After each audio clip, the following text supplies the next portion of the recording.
হঠাৎ করে গ্রামের বাড়িতে যেতে চাচ্ছ? তোর বিয়ে তো, তাই আমরা গ্রামের বাড়িতে যাচ্ছি। আমার কি এখন বিয়ে করার বয়স হয়েছে? আমার কি এখন বিয়ে করার বয়স হয়েছে? বিয়ের বয়স হয়নি, এতদিনে বিয়ে দিয়ে দিলে তো 2-3টা বাচ্চার বাবা হয়ে যেতি। কেমন আছো তুমি? তোরা তো আমাকে ভালো থাকতে দিচ্ছিস না। ও মা, হবু বউয়ের সাথে কেউ তুই করে কথা বলে নাকি? আমি আসি। আমাদের গল্পগুলো যদি ভালো লেগে থাকে তাহলে আমাদের চ্যানেলটি সাবস্ক্রাইব করে পাশে থাকবেন। ধন্যবাদ। আর আমি প্রিয়াঙ্কা। আমাদের গল্পগুলো যদি ভালো লেগে থাকে অবশ্যই আমাদের চ্যানেলকে সাবস্ক্রাইব করে পাশে থাকবেন। আর হ্যাঁ, ভিডিওটি সম্পূর্ণ শুনবেন।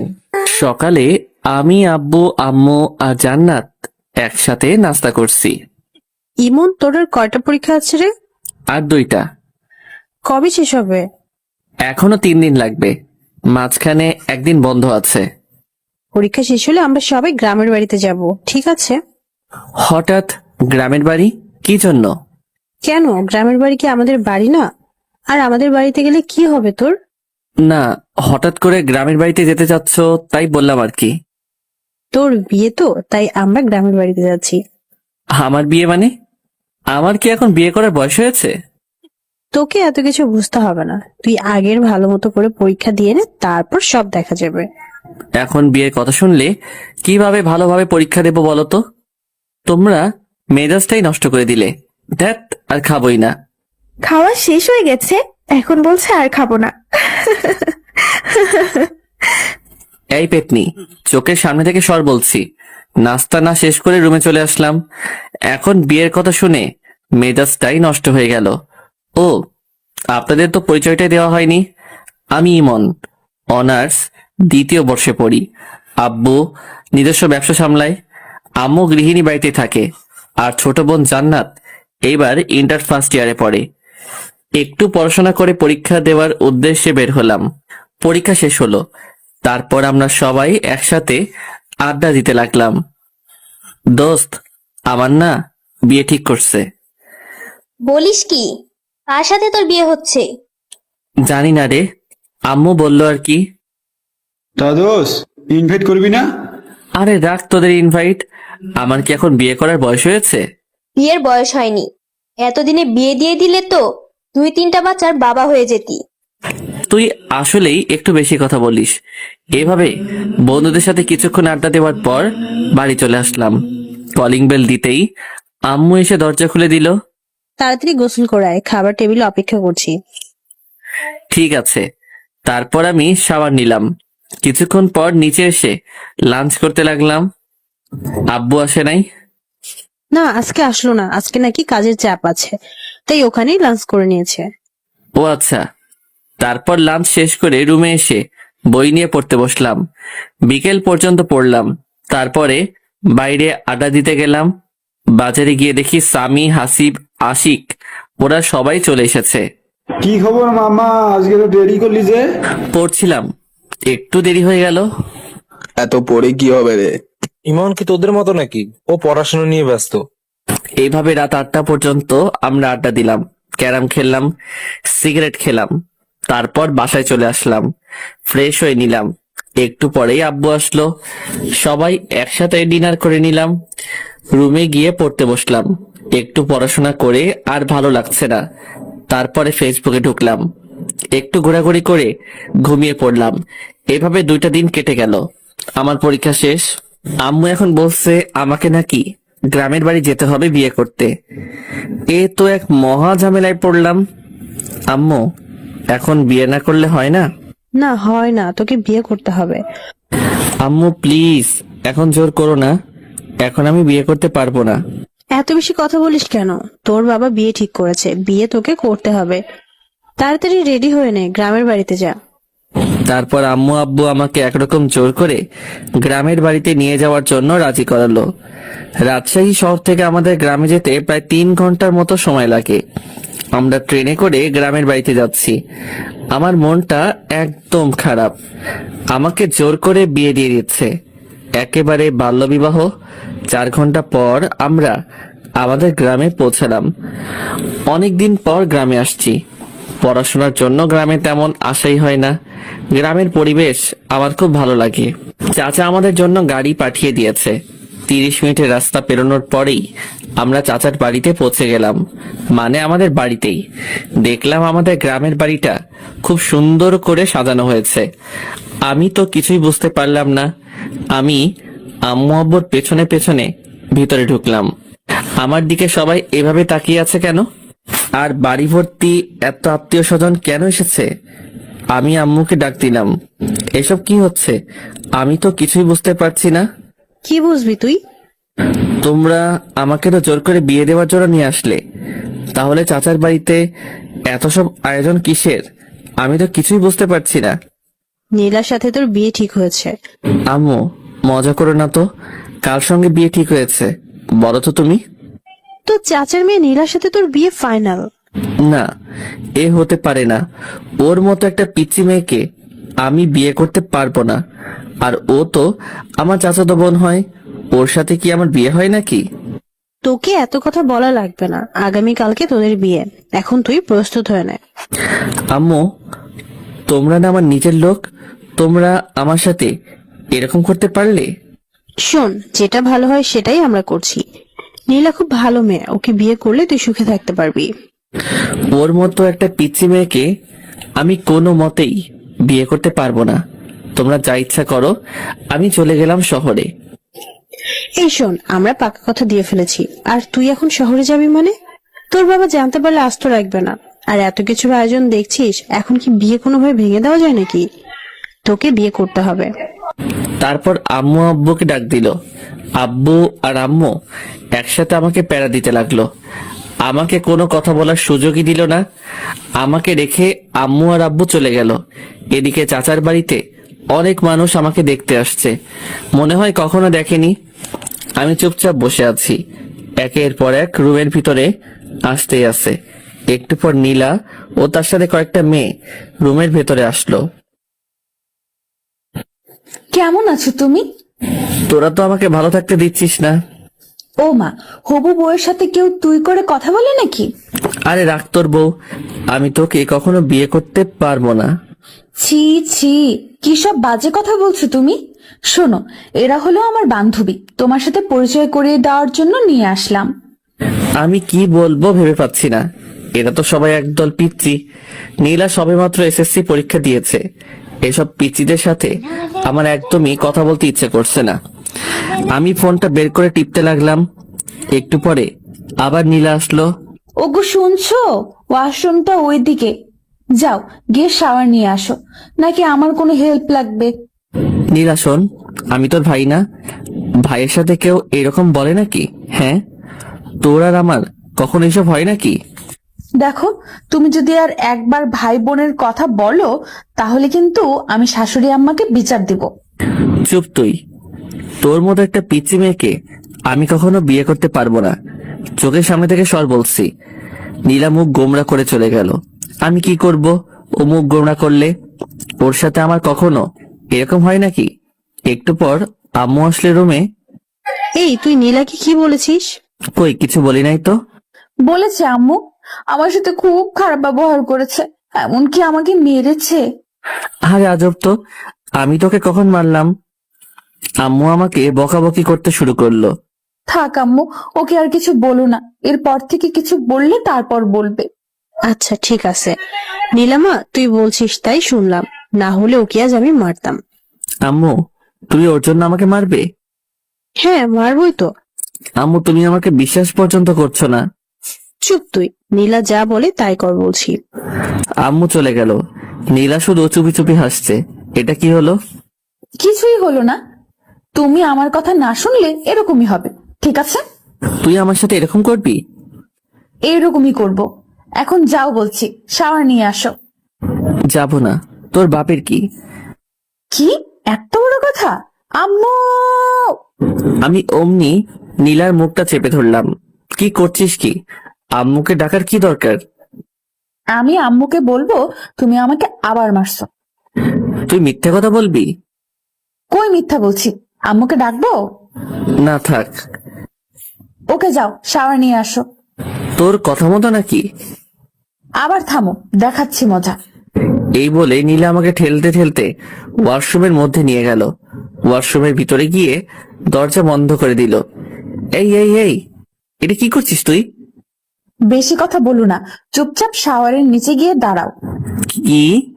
আমি তোর সামনে গোসল করব? যা বলছি তুই এখান থেকে। এই যে মিস্টার, চোখ নামিয়ে কথা বলো, নয়তো আমি কিন্তু চিৎকার করব। চিৎকার করবি মানে? চিৎকার করব, আর সবাইকে বলবো তুমি আমাকে ওয়াশরুমে নিয়ে এসে দরজা বন্ধ করে দিয়েছো। এই না না, এমন করিস না, আমার লক্ষ্মী বোন। কি? তুমি আবার আমাকে বোন বলছো? দাঁড়াও দেখাচ্ছি। এই বলে নীলা আমার একেবারে কাছে এসে আমার গলা জড়িয়ে ধরলো, আমাকে একটা লিপ কিস দিয়ে পালিয়ে গেল। ওর মতো একটা মেয়ে আমাকে কিস করলো। ওকে তো কোনোভাবেই বিয়ে করা যাবে না, আমার জীবনটা একেবারে শেষ করে দেবে। তারপরে আমি শাওয়ার নিলাম। হায় রে, ওয়াশরুমে আমি তো কোনো কাপড় নিয়ে আসি নাই, এখন আমি কি করব? এই অবস্থায় আমি কিভাবে বাইরে যাব? ওয়াশরুমের দরজা খুলে একটু মুখ বাড়াতেই দেখলাম নীলা বিছানার উপর বসে আছে। ওই নীলা, আমি না ওয়াশরুমের ভেতরে কিছুই নিয়ে আসি নাই, ব্যাগ থেকে আমার কিছু কাপড় দে না প্লিজ। এইভাবে বললে হবে না, মিষ্টি করে বলো, তারপরে আমি দিয়ে যাচ্ছি। মিষ্টি করে কিভাবে বলবো? তুমি বলো, ওগো শুনছো, ব্যাগ থেকে আমার কিছু কাপড় দিয়ে যাও না। কি আর করব, নীলার কথা শোনা ছাড়া আমার তো আর কোনো উপায় নেই। ওগো বউ শুনছো, ব্যাগ থেকে আমার কিছু কাপড় দিয়ে যাও না। নীলা হাসতে হাসতে কাপড় নিয়ে আমার সামনে এসে দাঁড়ালো। আর কোনো হেল্প লাগবে নাকি? মানে? না, চেঞ্জ করার। আমি অমনি দরজা আটকে দিলাম। ওর মতো একটা পিচ্চি মেয়ের সাথে আমি কিভাবে সারা জীবন কাটাবো? তারপরে চেঞ্জ করে রুমের ভিতরে আসলাম, দেখলাম নীলা সোফায় বসে আছে। কি তোর সমস্যা কি? তুই সব সময় এখানে কি করছিস? তুমি আমার সাথে ভালোভাবে কথা বলবে কিন্তু, না হলে। না হলে? না হলে কি করবি তুই? তোর মতো একটা পিচ্চি মেয়ে আমাকে শুধু বিরক্ত করতে জানিস। ওকে, আর বিরক্ত করব না, এখন শুধু ভালোবাসবো। এই বলে নীলা আমার কাছে আসতে থাকলো।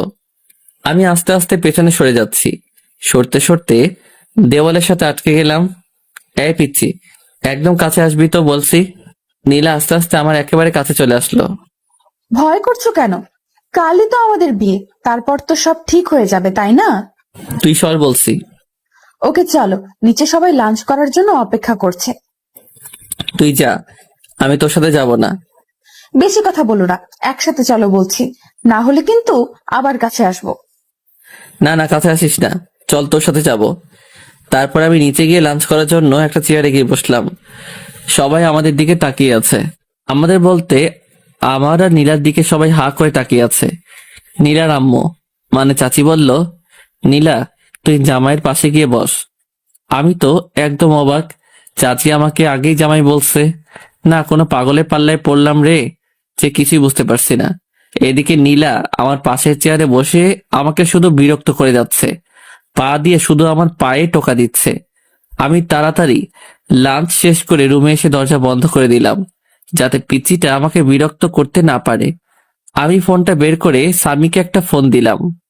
মামা কি খবর, কি করছিস? আর বলিস না, এখানে আমার একদম ভালো লাগছে না, কবে যে বাসায় আসবো রে। কেন ভালো লাগছে না কেন? এখানে সব পিচিদের পাল্লায় পড়েছি, আমার একদমই ভালো লাগছে না। আচ্ছা মামা, তাহলে থাক, আমরা সবাই এখন ব্যস্ত আছি, পরে কথা হবে। কিসের ব্যস্ত? আরে তোদের বাড়িটা সুন্দর করে সাজিয়ে দিচ্ছি মামা, আসল ঘরটা এমন করে সাজিয়েছি না, খেলা হবে। রাখ তোর খেলা। তারপরে ফোনটা কেটে দিলাম। ফেসবুকে ঢুকে অযথাই ঘোরাঘুরি করলাম, কিছুই যে ভালো লাগছে না। এদিকে তো ফেসবুকে শুধু মেসেজ আসতেই আছে, সবাই উইশ করছে, বিয়ের উইশ। আমি বুঝতে পারলাম না এত বন্ধু বান্ধব ফেসবুকে, এরা আমার বিয়ের কথা জানলো কিভাবে। তারপরে দেখলাম আশিক আমার বিয়ে নিয়ে ফেসবুকে একটা পোস্ট করেছে, মেজাজটাই তো গরম হয়ে গেল। তারপরে বিকেল হয়ে আসলো, এদিকে নীলা এসে বারবার আমাকে বিরক্ত করছে। একটু পরপরই আমার রুমে আসছে, এটা সেটা বলছে। ওর বান্ধবীরা আমাকে নিয়ে হাসাহাসি করছে।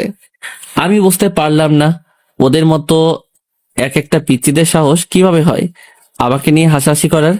আমি কিছুই বললাম না, কারণ এখানে অনেক আত্মীয় স্বজন আছে, ওরা যদি জানতে পারে তাহলে কি বলবে। তারপরে রাত হয়ে আসলো, বিয়েটা তাহলে হয়ে যাচ্ছে, আমি কিছু করতে পারছি না। কি আজব, চাচাতো বোনের সাথে বিয়ে, ভাবতেই কেমন লজ্জা লাগছে। তাও একটা পিচ্চি মেয়ে, যে কিনা এবার এসএসসি দিল মাত্র। বাইরে সবাই অনেক আনন্দ করছে, গান বাজছে খুব জোরে। আমি রুমের মধ্যে বসে আছি, নিচে সবাই যে যার মতো ব্যস্ত। রুমের মধ্যে বসে মোবাইল টিপতেছি, এমন সময় নীলা আসলো। কি ব্যাপার মশাই, একা একা রুমের মধ্যে? নিচে চলেন, সবাই অনেক মজা করছে। তোর সমস্যা কি? আমি একা থাকলে? তুই যা, আমি যাব না। শোনো, তোমাকে অনেক বলেছি তুমি আমার সাথে ভালোভাবে কথা বলবে। বলবো না, কি করবি তুই? ওকে, দেখাচ্ছি কি করি। এই, না না না না। তাহলে নিচে চলো, আমার সাথে নাচবে। কি, তোর সাথে নাচবো? তাও আবার আমি? এত অবাক হয়ে লাভ নেই, যাবে কিনা সেটা তাড়াতাড়ি বলো। কখনই যাব না, তুই যা তো। ওকে, দেখাচ্ছি। এই শোন, আমার না এত জোরে আওয়াজ একদম পছন্দ না। জোরে সাউন্ড হলে আমার মাথায় সমস্যা হয়, তার জন্যই আমি নিজে যেতে চাচ্ছি না আর কি। সত্যি বলছো? হ্যাঁ, একদম সত্যি। ওকে, তাহলে নিচে যাওয়া লাগবে না, আমরা দুজন এখানে বসে গল্প করব। এই শোন, এখন দুজন একসাথে থাকলে মানুষ কি বলবে? হ্যাঁ, কে কি বললো সেটা দেখার বিষয় না, আমি আমার জামাইয়ের সাথে বসে গল্প করছি, তাতে মানুষের কি? তোর জামাই হতে আমার বয়েই গেছে। ফিসফিস করে কি বললে? কই কিছু না তো, কিছু বলি নাই। এইভাবে দুজন অনেকক্ষণ ধরে বসে গল্প করলাম। গল্প নয় তো, অনেকটা ঝগড়ার মতো। এই নীলা শোন, আমার না এখন ঘুম পাচ্ছে, অনেক রাত হয়ে গেছে। তুই এখন যা, আমি ঘুমাবো। আর একটু থাকি না, কেন? তোমার সাথে কথা বলতে খুব ভালো লাগে। আচ্ছা, অনেক কথা বলেছিস, এখন যা, আমি ঘুমাবো। নীলা আমাকে একটা কিস করে চলে গেল। আমি এই পিচিটার জ্বালায় আস্তে আস্তে শেষ হয়ে যাচ্ছি। কি করেছে এই পিচির হাত থেকে রেহাই পাবো বুঝতে পারছি না। সকালে আম্মুর ডাকে ঘুমটা ভাঙলো, দেখলাম আম্মু আর জান্নাত এসেছে আমার রুমে। কখন উঠবে? আজ না তোর বিয়ে? বিয়ে হয়েছে তো কি হয়েছে, এত সকালে কেউ ঘুম থেকে ওঠে নাকি? এখানে কত মানুষ, তুই যদি এত দেরি করে ঘুম থেকে উঠিস তাহলে সবাই কি বলবে? তোকে নিয়ে হাসাহাসি করবে যে। আচ্ছা যাও, উঠছি। তারপর আমি উঠে ফ্রেশ হয়ে নিলাম। একটু পর আবার সেই প্যারার আগমন রুমে।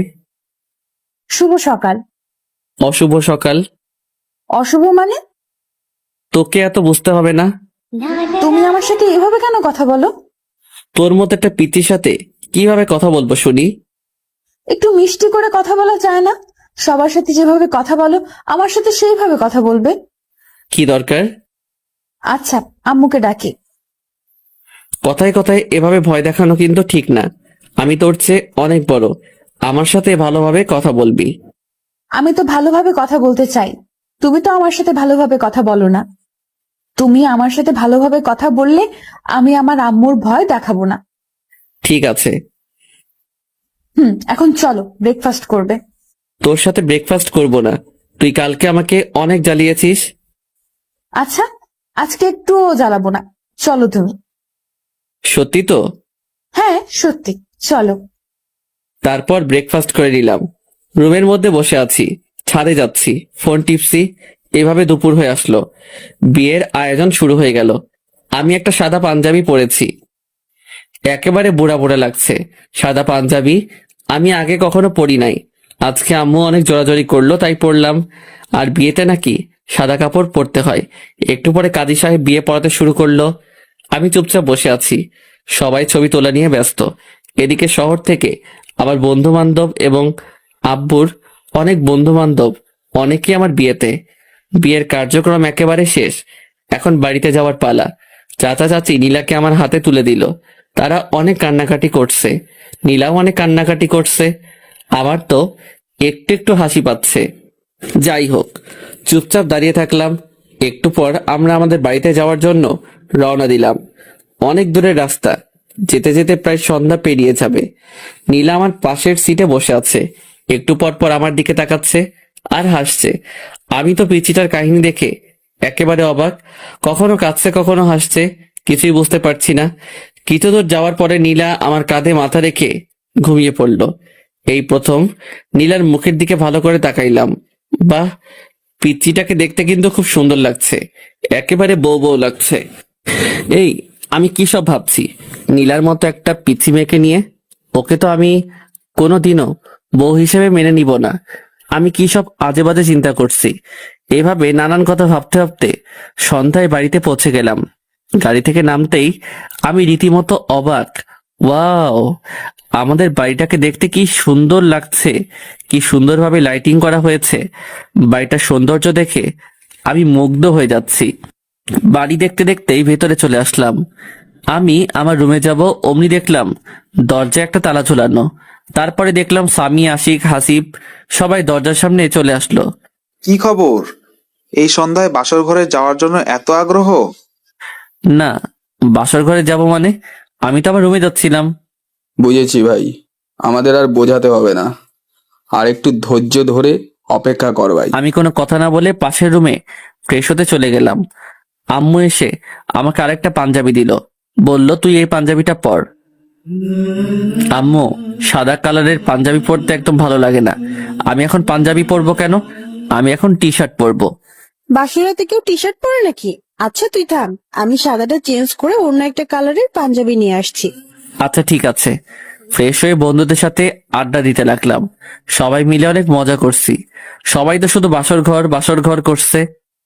আমার তো শুনতে একদমই ভালো লাগছে না। রাত 11টা বেজে গেল। আম্মু আব্বু এসে আমাকে বকাবকি করতে শুরু করে দিল। তোর বুদ্ধি বলতে কিছুই নেই। এখন রাত 11টা বেজে গেছে আর তুই এখনো বসে আছিস? যা তাড়াতাড়ি রুমে যা। মাথা নিচু করে চুপচাপ রুমে যাচ্ছি। দরজার সামনে যেতেই সামি আমার কাছে আসলো। মামা, বালিশের নিচে রাখা আছে। তুই শালা শত সামনে থেকে। তারপর আমি দরজা খুলতেই পুরোপুরি অবাক হয়ে গেলাম। রুমটা এত সুন্দর করে সাজানো আমি কিছুতেই বোঝাতে পারবো না। আমি এদিকে ওদিকে ঘুরে রুমটা দেখতে লাগলাম।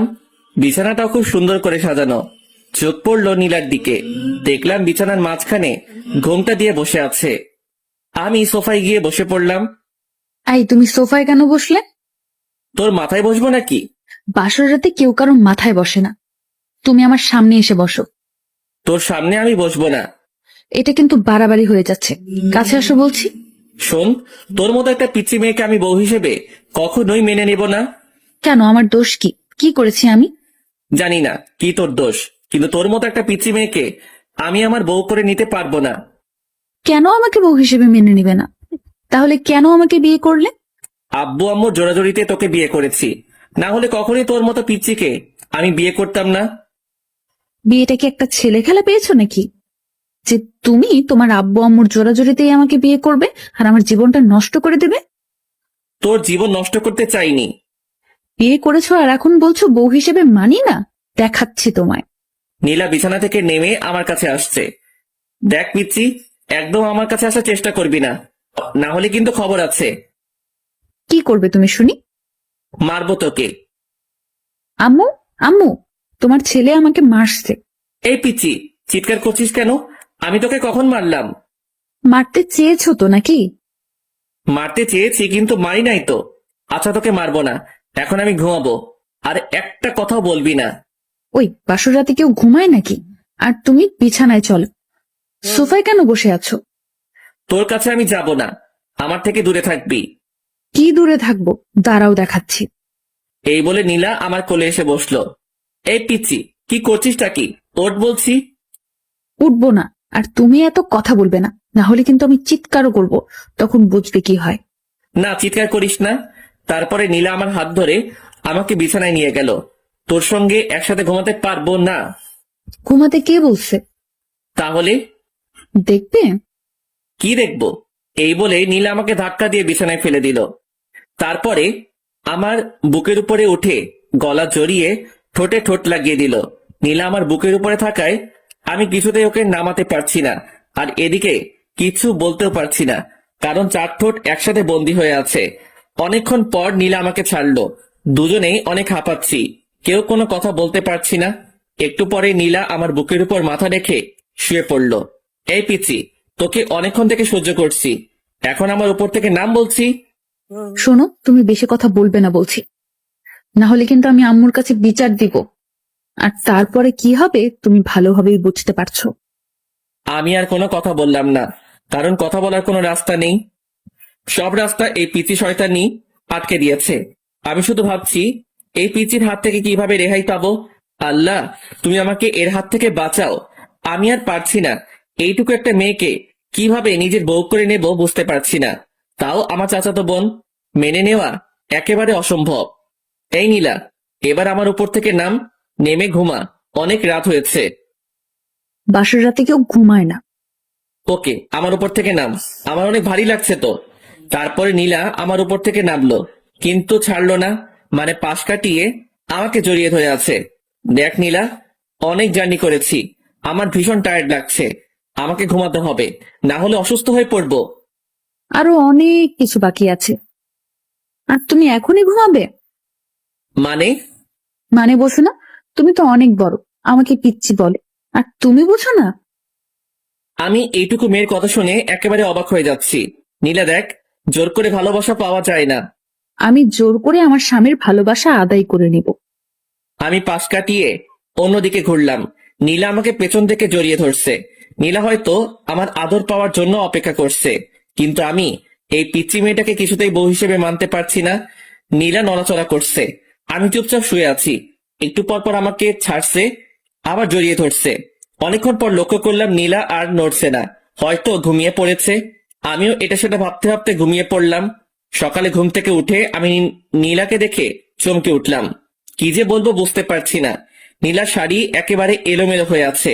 আমি তো প্রথমবার দেখে ভীষণ লজ্জা পেয়েছি।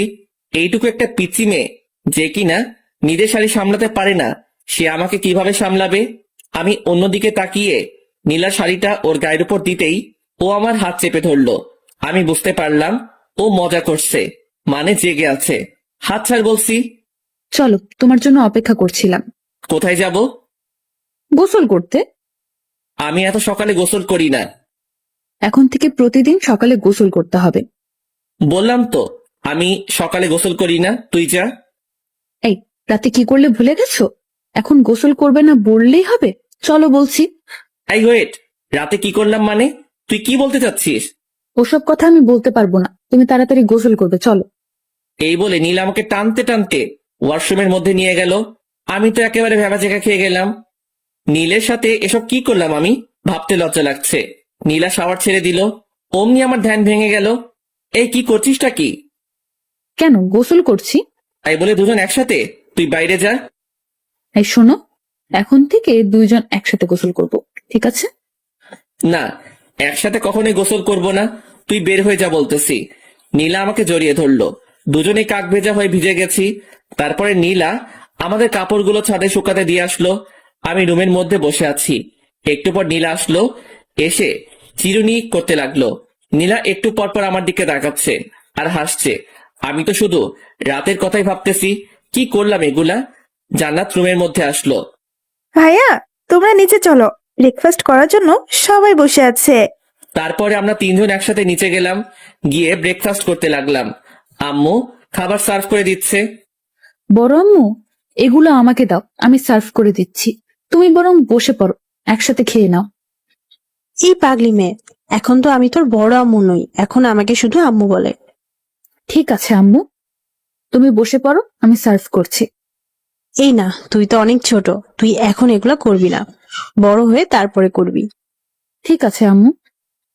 তারপরে আমি ব্রেকফাস্ট শেষ করে ছাদে গেলাম। বসে বসে শুধু রাতের কথাই ভাবছি, কি বলতে কি করে ফেললাম। একটু পরে আশিক, হাসিব, সামি এরা ছাদে আসলো। কি খবর মামা, কেমন এনজয় করলি? খুব ভালো, তোরাও এবার একটা করে বিয়ে করে ফেল। করবো, সময় হলে ঠিকই করব। তাড়াতাড়ি। এভাবে বন্ধুদের সাথে অনেকক্ষণ আড্ডা দিলাম। একটু পর নীলার বাড়ির লোকজন আসবে। আব্বু আমাকে বাড়িতে থাকতে বলতেছে। আশিক, হাসিব এরা সবাই নিচে চলে গেল, ওদের নাকি কিছু কাজ আছে। আমি ছাদে বসে আছি, রুমে যাচ্ছি না, কারণ রুমে গেলে নীলা দুষ্টামি করতে শুরু করবে। কিছুক্ষণ পর নীলা আমাকে খুঁজতে খুঁজতে ছাদে চলে আসলো। তুমি এখানে কি করছো? আর আমি তোমাকে সারা বাড়ি খুঁজে পাচ্ছি না। আমাকে কেন খুঁজছিস? না, এমনি। তুমি আমার কাছাকাছি না থাকলে আমার ভালো লাগে না। কিন্তু আমার তোর কাছে থাকতে একদম ভালো লাগে না, তাই তোর থেকে দূরে আছি। যা, এখন তুই নিচে যা, আমাকে আমার মতো থাকতে দে। শোনো, তুমি কিন্তু এরকম করলে আমি আম্মুর কাছে বিচার দিব। কি বারবার আম্মু আম্মু করে ভয় দেখাস? যা তো চোখের সামনে থেকে। নীলা ছাদ থেকে নিচে চলে গেল। একটু পর আম্মুকে ডেকে নিয়ে আসলো ছাদে। এই তুই বৌমার সাথে ভালোভাবে কেন কথা বলি? কই, ভালোভাবেই তো কথা বলি। না আম্মু, আমার সাথে একদম ভালোভাবে কথা বলে না, আমাকে শুধু কথায় কথায় ধমক দেয়। এরপর থেকে যদি বৌমার সাথে এরকম ব্যবহার করিস তাহলে কিন্তু খবর আছে। তোর আব্বুর সাথে সবকিছু বলবো, তারপর বুঝবি। না আম্মু, এরপর থেকে আর ধমক দিয়ে কথা বলবো না। এবার থেকে ভালোভাবে কথা বলবো, ঠিক আছে? আচ্ছা ঠিক আছে, এরপর থেকে আর যেন এরকম কিছু না শুনি। আচ্ছা ঠিক আছে আম্মু। তারপরে আম্মু চলে গেল। নীলা মুচকি হাসছে। এই পিচ্ছি, আমাকে বারবার বকা খাওয়াতে তোর বুঝি ভালো লাগে? না, একদমই ভালো লাগে না। আমার প্রাণের স্বামী ছোট বাচ্চাদের মতো তার আম্মু আব্বুর কাছে বকা খায়, এগুলো আমার একদমই ভালো লাগে না। তাহলে কেন বারবার আম্মুর কাছে বিচার দিস? কারণ তুমি আমার সাথে ভালোভাবে কথা বলো না, আমার কথা একটাও শোনো না। আচ্ছা, এবার থেকে শুনবো। আর শোন, রাতের ওই বিষয়টার জন্য সরি। আসলে আমি ঘুমের মধ্যে কি করেছি বুঝতে পারি নাই। প্লিজ তুই কিছু মনে করিস না। কি হলো, হাসছিস কেন? তুমি তো রাতে কিছুই করনি, আমি এমনিতেই মজা করে ওগুলো বলেছিলাম। কি শয়তাননি, তুই আমার সাথে একদম এগুলো করবি না। আচ্ছা, এবার থেকে আর ওরকম করব না। চলো এবার নিচে চলো। নিচে যাচ্ছি। এমন সময় নীলা চিৎকার দিয়ে উঠলো। অমনি আম্মু আর জান্নাত চলে আসলো। কি হয়েছে, চিৎকার করলি কেন? আম্মু পায়ে মচকা লেগেছে। কি ব্যাপার ইমন, তুই থাকতে নীলার পায়ে মস্কা লাগলো কিভাবে? আজব তো, ওর পায়ে মচকা লাগলে সেটা আমি কিভাবে বলবো?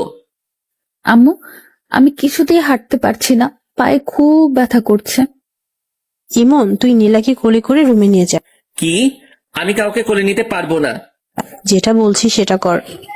কি আর করব? নীলাকে কোলে করে রুমে নিয়ে গেলাম। আম্মু ফ্রিজ থেকে বরফ দিয়ে গেল আর বলল নীলার পায়ে বরফ দিয়ে দিতে। আমি আম্মুর কথা মতো নীলার পায়ে বরফ দিয়ে দিলাম। নীলা শুধু আমার দিকে তাকিয়ে মুচকি হাসছে। হাসিস কেন?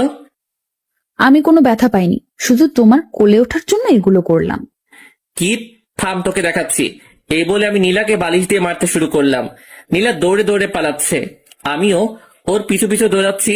তারপরে এই বলে আমি নীলাকে বালিশ দিয়ে মারতে শুরু করলাম। নীলা দৌড়ে দৌড়ে পালাচ্ছে, আমিও ওর পিছু পিছু দৌড়াচ্ছি। তারপরে নীলা হোঁচট খেয়ে মেঝেতে পড়ে গেল। ও মা গো, মরে গেলাম। তুই আবার আমাকে বোকা বানাচ্ছিস? থাম, তোকে দেখাচ্ছি। এই বলে আমি নীলাকে বালিশ দিয়ে মারতে শুরু করলাম। নীলা পায়ে হাত দিয়ে বসে আছে। শোনো, আমি সত্যিই বলছি, এবার আমার পায়ে খুব লেগেছে, খুব ব্যথা পাচ্ছি। কই দেখি তোর পা। দেখলাম নীলার পা অনেকটা ফুলে আছে। আমি বুঝতে পারলাম এবার ওর পায়ে সত্যি সত্যি লেগেছে। আমি নীলাকে উঠিয়ে বিছানায় শুইয়ে দিলাম। তারপর নীলার পায়ে বরফ লাগিয়ে দিলাম। একটু পর নীলার বাড়ির লোকজন আসলো। আমি আর নীলা সবার সাথে কথা বললাম। আম্মু বলল আমাকে নাকি আজকে নীলার বাড়িতে যেতে হবে, এটা নাকি নিয়ম। আমি অনেক অজুহাত দেখিয়ে না যাওয়ার চেষ্টা করলাম, কিন্তু আমাকে জোর করে পাঠিয়ে দিল। বিকেলের দিকে আমি নীলা আর জান্নাত রওনা দিলাম শ্বশুর বাড়িতে। পৌঁছাতে পৌঁছাতে রাত্রি হয়ে গেল। ওখানে পৌঁছে ফ্রেশ হয়ে ডিনার করে নিলাম। নীলার বাড়িতে এখনো অনেক আত্মীয় স্বজনরা আছে। এখানে এসে জামাই আদর ভালোই পেলাম। রাতে রুমে বসে আছি, এমন সময় নীলা আসলো। আরে চলো না, দুজন ছাদে ঘুরে আসি। ভালো লাগছে না, তুই যা। তুমি সবসময় এরকম করো কেন? কি রকম করি? এই যে, আমার একটা কথাও শোনো না। এই রাত্রিবেলা কেউ ছাদে যায় নাকি? আচ্ছা, ছাদে যাওয়া লাগবে না, আমার কাছে আসো। তোর কাছে যাবো মানে? আমার কাছে আসো, আমি তোমাকে আদর করব। এই আমি কি ছোট নাকি যে আমাকে আদর করা লাগবে? আর তোর আদর নেওয়ার ইচ্ছা আমার নেই। ইচ্ছা না থাকলেও নিতে হবে। তুমি আমার স্বামী, আমি সবকিছু করতে পারি। এই বলে নীলা আমার দিকে এগিয়ে আসতে লাগলো। আমি বসা থেকে উঠে দাঁড়ালাম আর আস্তে আস্তে পিছনে সরতে লাগলাম। নীলা আমার কাছে এসে আমাকে জড়িয়ে ধরলো। আমি নীলাকে ছাড়াতে পারছি না। ওর শরীরে হাত দিয়ে আমি ওকে ছাড়াবো কিভাবে? ওকে ছাড়তে বলবো এমন সময় নীলা আমার মুখ বন্ধ করে দিল। এখন শুধু শব্দ করতে পারছি, এর বেশি কিছু বলতে পারছি না। একটু পর নীলা ওর ঠোঁট সরিয়ে নিল আর আমার বুকে মাথা লুকালো। আমাকে খুব শক্ত করে জড়িয়ে ধরলো। তুই আমার ইচ্ছার বিরুদ্ধে এগুলো করতে পারিস না, আমি তোকে বউ হিসেবে মানি না। আস্তে আস্তে সব মেনে নেবে, এখন শুধু আমাকে সহ্য করো।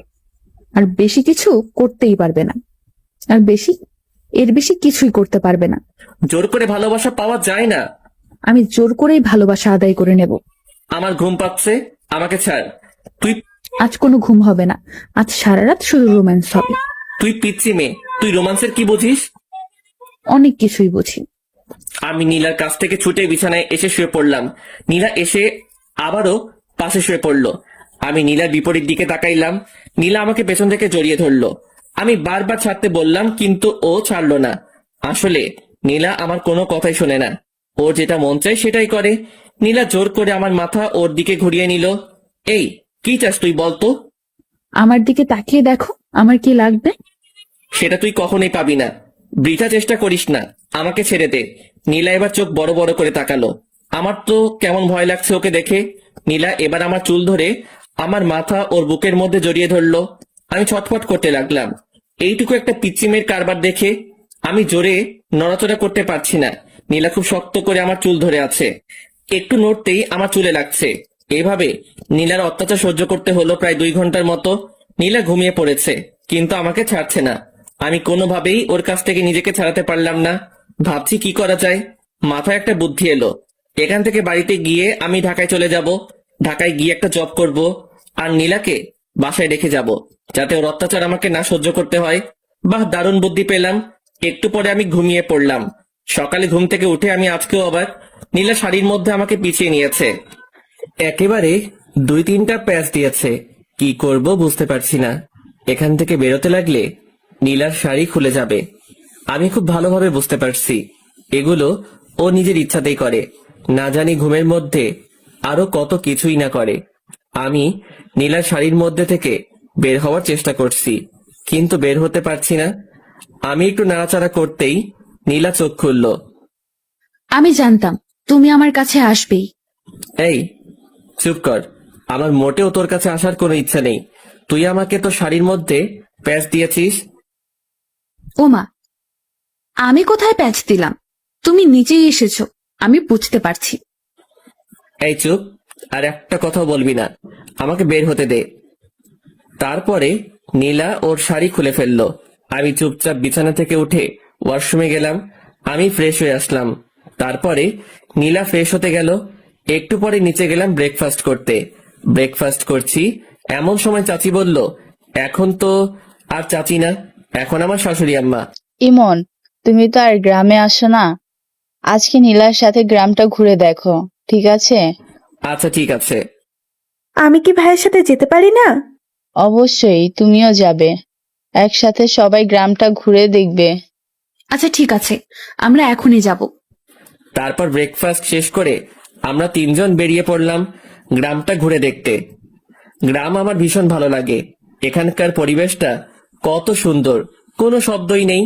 গ্রামের পাশে একটা নদী আছে, নদীর পাশ দিয়ে ঘুরে বেড়াচ্ছি।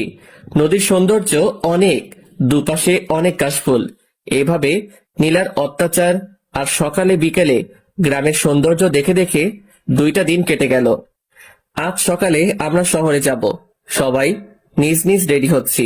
সবার কাছ থেকে বিদায় নিয়ে রওনা দিলাম শহরের উদ্দেশ্যে। আমাদের বাসায় পৌঁছাতে পৌঁছাতে দুপুর পেরিয়ে গেল। বাসায় এসে ফ্রেশ হয়ে নিলাম। আম্মু লাঞ্চ করার জন্য ডাকলো, কিন্তু লাঞ্চ করলাম না, অনেক টায়ার্ড। তাই সরাসরি রুমে গিয়ে ঘুমিয়ে পড়লাম। বিকেলের দিকে ঘুম ভাঙলো।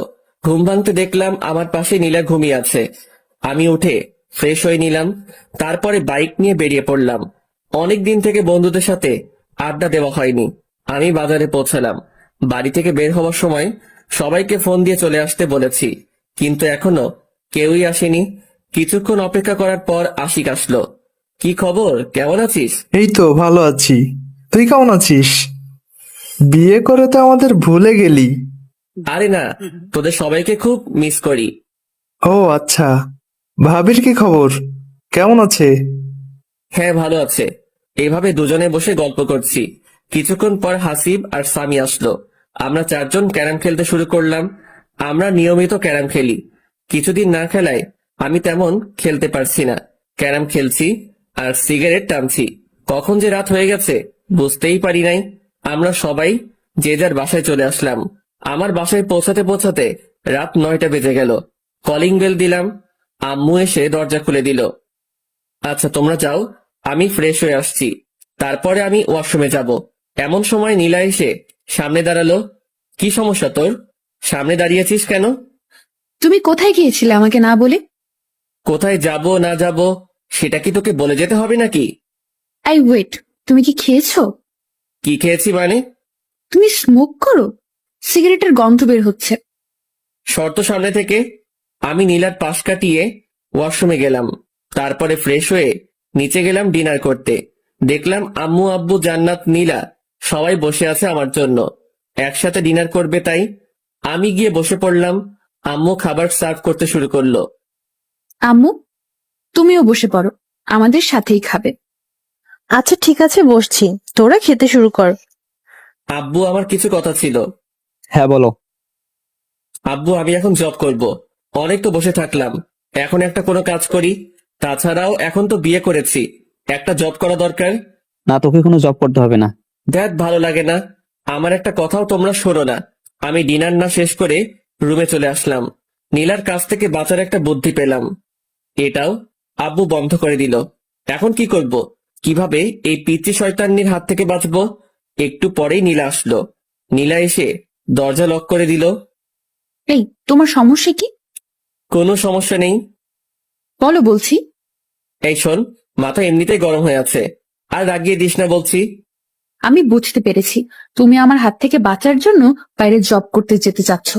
একটা কথা শুনে রাখো, আমার হাত থেকে তোমার নিস্তার নেই। তুমি যেখানেই যাও, আমি সব সময় তোমার পাশে থাকবো। তুই আসলেই একটু বেশি কথা বলিস। বেশি দেখছোটা কি? এখন দেখবে। মানে কি বলছিস? মানে তুমি স্মোক করো, এখন আমি সরাসরি আম্মুকে বলে দিব। তুই দেখেছিস আমি স্মোক করি?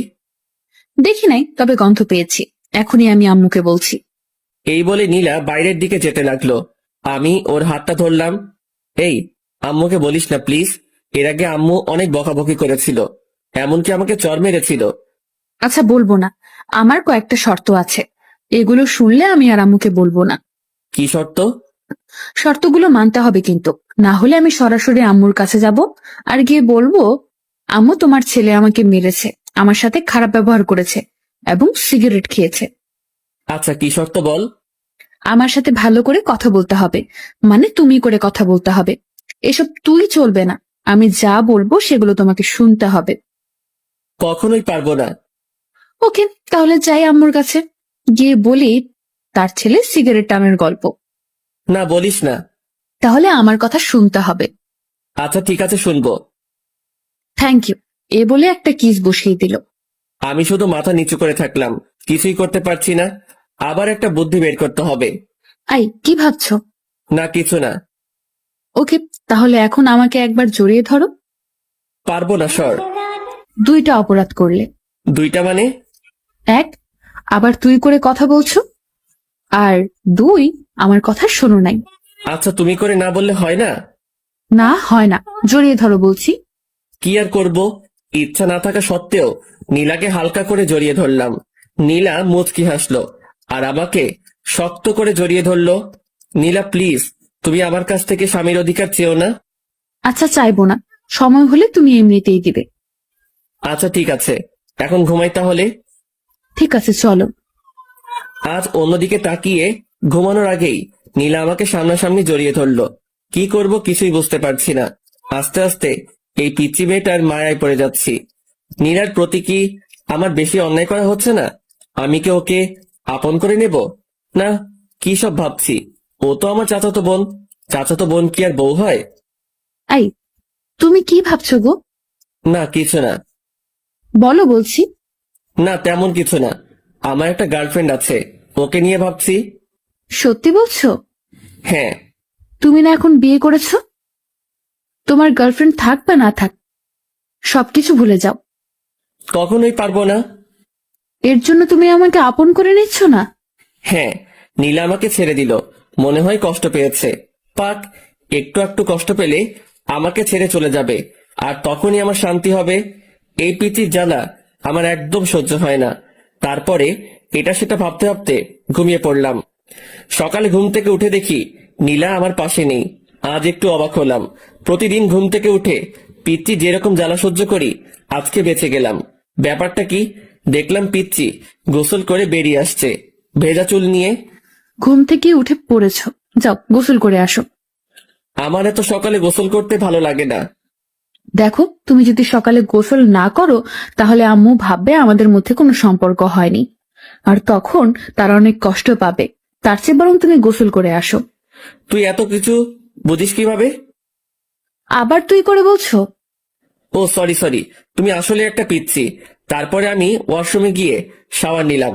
গোসল শেষ করে রুমে আসতে দেখলাম নীলা চিরুনি করছে।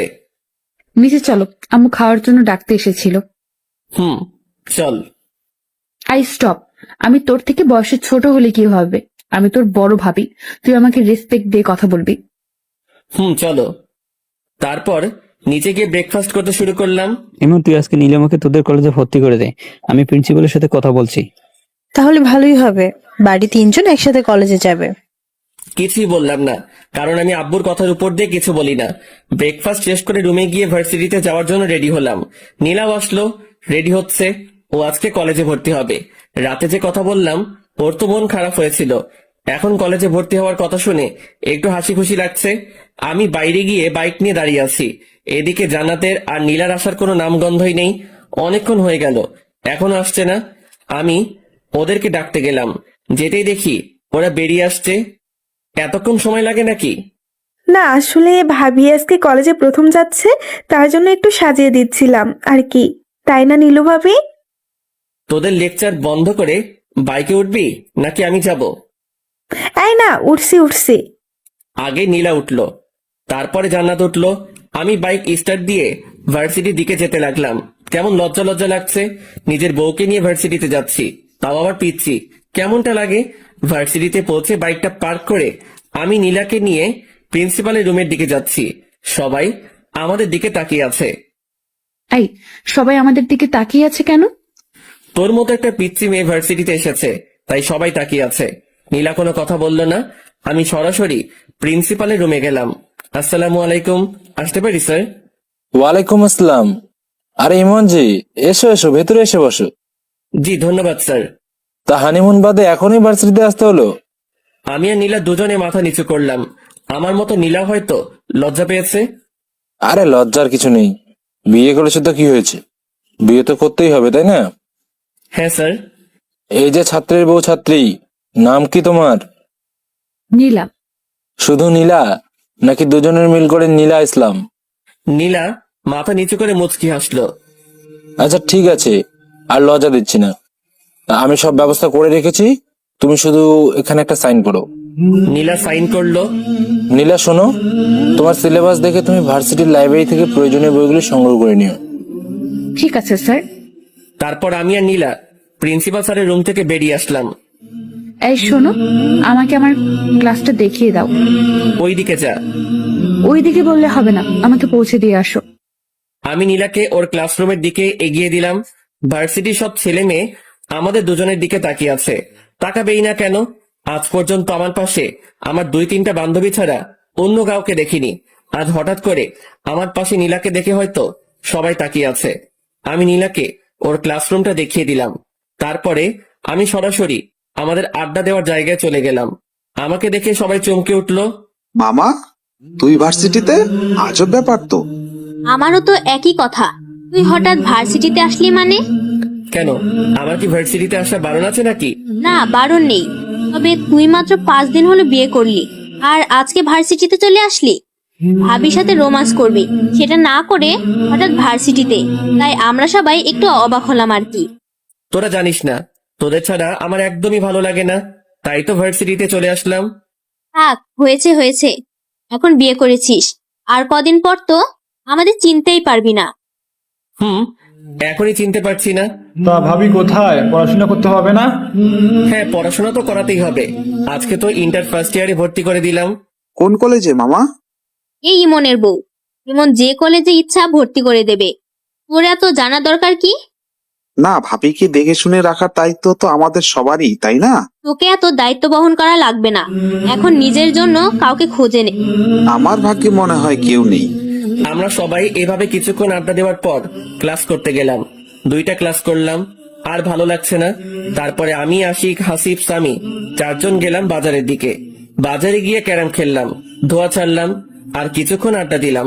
একটু পরে ফোনটা বেজে উঠলো। ফোন বের করে দেখলাম জান্নাত ফোন দিয়েছে। হ্যালো। ভাইয়া তুমি কোথায়? তাড়াতাড়ি ভার্সিটির দিকে আসো, ভার্সিটি বন্ধ হয়ে গেছে, ভাবিকে কোথাও খুঁজে পাচ্ছি না। আচ্ছা ঠিক আছে, আমি এক্ষুনি আসছি। দোস্ত তোরা থাক, আমার একটু কাজ আছে, আমি যাচ্ছি। তারপর আমি বাইকে স্টার্ট দিয়ে ভার্সিটির দিকে গেলাম। ভার্সিটিতে পৌঁছে দেখলাম জান্নাত বাইরে দাঁড়িয়ে আছে। নীলা কোথায়? ভার্সিটি বন্ধ হওয়ার পর সবাই যখন চলে যাচ্ছিল, আমি তখন অনেক খোঁজাখুঁজি করেছি, কিন্তু নীলা ভাবিকে কোথাও পাইনি। এত ছাত্রছাত্রীর ভিড়ে আমি ভাবিকে কোথায় খুঁজবো? আচ্ছা তুই কোনো চিন্তা করিস না, আমি খুঁজে বের করছি। তুই একটা রিক্সা নিয়ে বাসায় চলে যা। আচ্ছা ঠিক আছে ভাইয়া, ভাবিকে খুঁজে পেলে আমাকে ফোন করে জানিয়ে দিও। আচ্ছা ঠিক আছে। আমার তো মাথায় কোনো কাজ করছে না, আমি কোথায় খুঁজবো নীলাকে? বাড়িতে আম্মু আব্বু যদি জানতে পারে তাহলে আমাকে তো আস্ত রাখবে না। কোথায় গেল এইটুকু পিচ্চি মেয়েটা? ও তো গ্রামের মেয়ে, শহরের কিছুই ভালোভাবে চিনে না। এখন আমি কোথায় খুঁজবো নীলাকে? চিন্তায় আমার হাত পা ঠান্ডা হয়ে যাচ্ছে। ভার্সিটির এদিক ওদিকে একটু খোঁজাখুঁজি করলাম, কিন্তু নীলাকে দেখতে পেলাম না। আজ নীলার যদি একটা কিছু হয়ে যায় তাহলে আমি নিজেকে ক্ষমা করব কিভাবে? ভীষণ দুশ্চিন্তা হচ্ছে। কি করব আমি? কোন দিকে যাব? ফোনটা বেজে উঠলো, বের করে দেখলাম জান্নাত ফোন দিয়েছে। হ্যালো। ভাইয়া তুমি বাসায় চলে এসো, ভাবি চলে এসেছে। আচ্ছা ঠিক আছে, আসছি। যাক, এতক্ষণ একটা স্বস্তির নিঃশ্বাস ফেললাম। এই পিচ্চি মেয়েটার জন্য কতই না চিন্তা হচ্ছিল। আজকের মতো বেঁচে গেছি, এরপর থেকে আর এমন ভুল করা যাবে না। আমি বাইকটা স্টার্ট করে রওনা দিলাম বাসার উদ্দেশ্যে। বাসায় পৌঁছাতে পৌঁছাতে 2টা বেজে গেল। কলিং বেল দিতেই জান্নাত এসে দরজা খুলে দিল। ভাইয়া আম্মু খুব রেগে আছে কিন্তু। আমি ভেতরে চলে আসলাম। আম্মু সরাসরি আমার কাছে এসে আমার গালে একটা কষে থাপ্পড় বসিয়ে দিল। আমি চুপচাপ মাথা নিচু করে ফেললাম। এরকম থাপ্পড় আমি মাঝে মধ্যে খাই, ব্যাপার না। তোর জ্ঞান বুদ্ধি কিছু আছে? এইটুকু একটা মেয়েকে ছেড়ে কোথায় গিয়েছিলি? ওর যদি কিছু একটা হতো তাহলে কি করতি তুই? আমি চুপচাপ মাথা নিচু করে আছি। এখন কিছু বলা যাবে না, কারণ আম্মু ইজ ফায়ার। কি হলো, চুপ করে আছিস কেন? কথা বল, ওর কিছু হলে কি করতি তুই? আম্মু আমি একদম বুঝতে পারিনি, এরপর থেকে আর এরকম হবে না। বুঝতে পারিস নাই মানে? এত বড় হয়েছিস, তোর জ্ঞান বুদ্ধি হবে কবে? আম্মু সত্যি, এরপর থেকে আর এরকমটা করব না। তোর আব্বু জানতে পারলে আস্ত রাখবে না। যা উপরে যা, নীলার মনটা একদম খারাপ হয়ে আছে, ওর সাথে কিছুক্ষণ কথা বল। আচ্ছা আম্মু। আমি ওপরে গেলাম, দেখলাম নীলা বিছানার এক কোনায় মন খারাপ করে বসে আছে। আমি গিয়ে নীলার সামনে দাঁড়ালাম। নীলা প্লিজ আমাকে ক্ষমা করে দে, আমি একদম বুঝতে পারিনি। ক্ষমা চাওয়ার কিছু নেই, তুমি তো আমার থেকে দূরে থাকতে চাও। না, আসলে আমি মনে করেছিলাম তুই জান্নাতের সাথে বাড়িতে চলে আসবি। প্লিজ আমাকে ক্ষমা করে দে, এরপর থেকে আমি তোকে একা রেখে আর কোথাও যাব না। অমনি নীলা এসে আমাকে জড়িয়ে ধরলো। মানে এত শক্ত করে জড়িয়ে ধরেছে বলে বোঝাতে পারবো না, মনে হচ্ছে কোনো ওয়ালের চিপায় আটকে পড়েছি।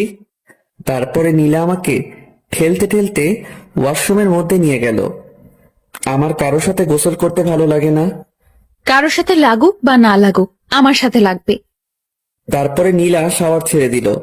আমি আর নীলা একসাথে গোসল করছি। আমি ভালো লাগিয়ে দিচ্ছি। একবার যদি তোমার আর আমার মধ্যে স্বামী স্ত্রীর সম্পর্কটা গড়ে ওঠে, তারপর তুমি তোমার সব গার্লফ্রেন্ডকে ভুলে যাবে। এই, আমার তো কোনো গার্লফ্রেন্ড নেই। তাহলে সেদিন যে বললে আছে? এমনিতেই বলেছি। মিথ্যুক একটা। আচ্ছা ঠিক আছে, ভেজা কাপড় চেঞ্জ করো। মানে কি বলছিস? কি বলছি বুঝতে পারছো না? চেঞ্জ করো তাড়াতাড়ি। তোর সামনে? হ্যাঁ, আমার সামনে চেঞ্জ করতে হবে। মরে গেলেও পারবো না। দেখাচ্ছি তোমায়। এই একদম না, একদম আমার কাছে আসবি না বলছি। আমি নীলাকে জোর করে ঠেলতে ঠেলতে ওয়াশরুমের বাইরে বের করে দিলাম। তারপর আমি চেঞ্জ করে নীলাকে বললাম ভিতরে গিয়ে চেঞ্জ করে আয়। ভেতরে যাব না, এখানেই চেঞ্জ করব। তোর লজ্জা শরম বলতে কিছু নেই? তোমার সামনে আবার কিসের লজ্জা শুনি? শুধু আমার সামনে না, তোর কারো সামনে লজ্জা নেই, আমি বুঝতে পেরেছি। আচ্ছা, লজ্জা যখন নেই তাহলে দেখো। এই বলে নীলা আমার সামনে, আমি অন্যদিকে তাকাইলাম। ছি, তুই এইরকম? আমি আগে জানতাম না। নীলা আমাকে পেছন থেকে জড়িয়ে ধরে বলল, কি রকম গো? লজ্জা শরম বিবেকহীন একটা মেয়ে। আচ্ছা হয়েছে, এবার আমার চেনটা আটকে দাও। আমি অবাক হয়ে নীলার দিকে তাকাইলাম।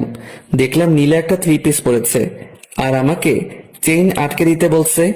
এই শোন, এগুলো আমি পারি না। পারে না বললে হবে না, তাড়াতাড়ি আটকে দাও বলছি। পারবো না বললাম না? আম্মুকে কিন্তু ডাক দিব আর বলবো সিম্পল আমার এইটুকু কাজ করে দাও না, তখন তোমাকে বকাবকি করবে। এই শোন, আমার সামনে ভালোভাবে থাকবি। ভালোভাবে থাকবো মানে? মানে তোর ওড়না কোথায়? এই যে বিছানায়। ওই চুপ, আমার সামনে একদম ভালোভাবে থাকবি, নয়তো থাকবি না।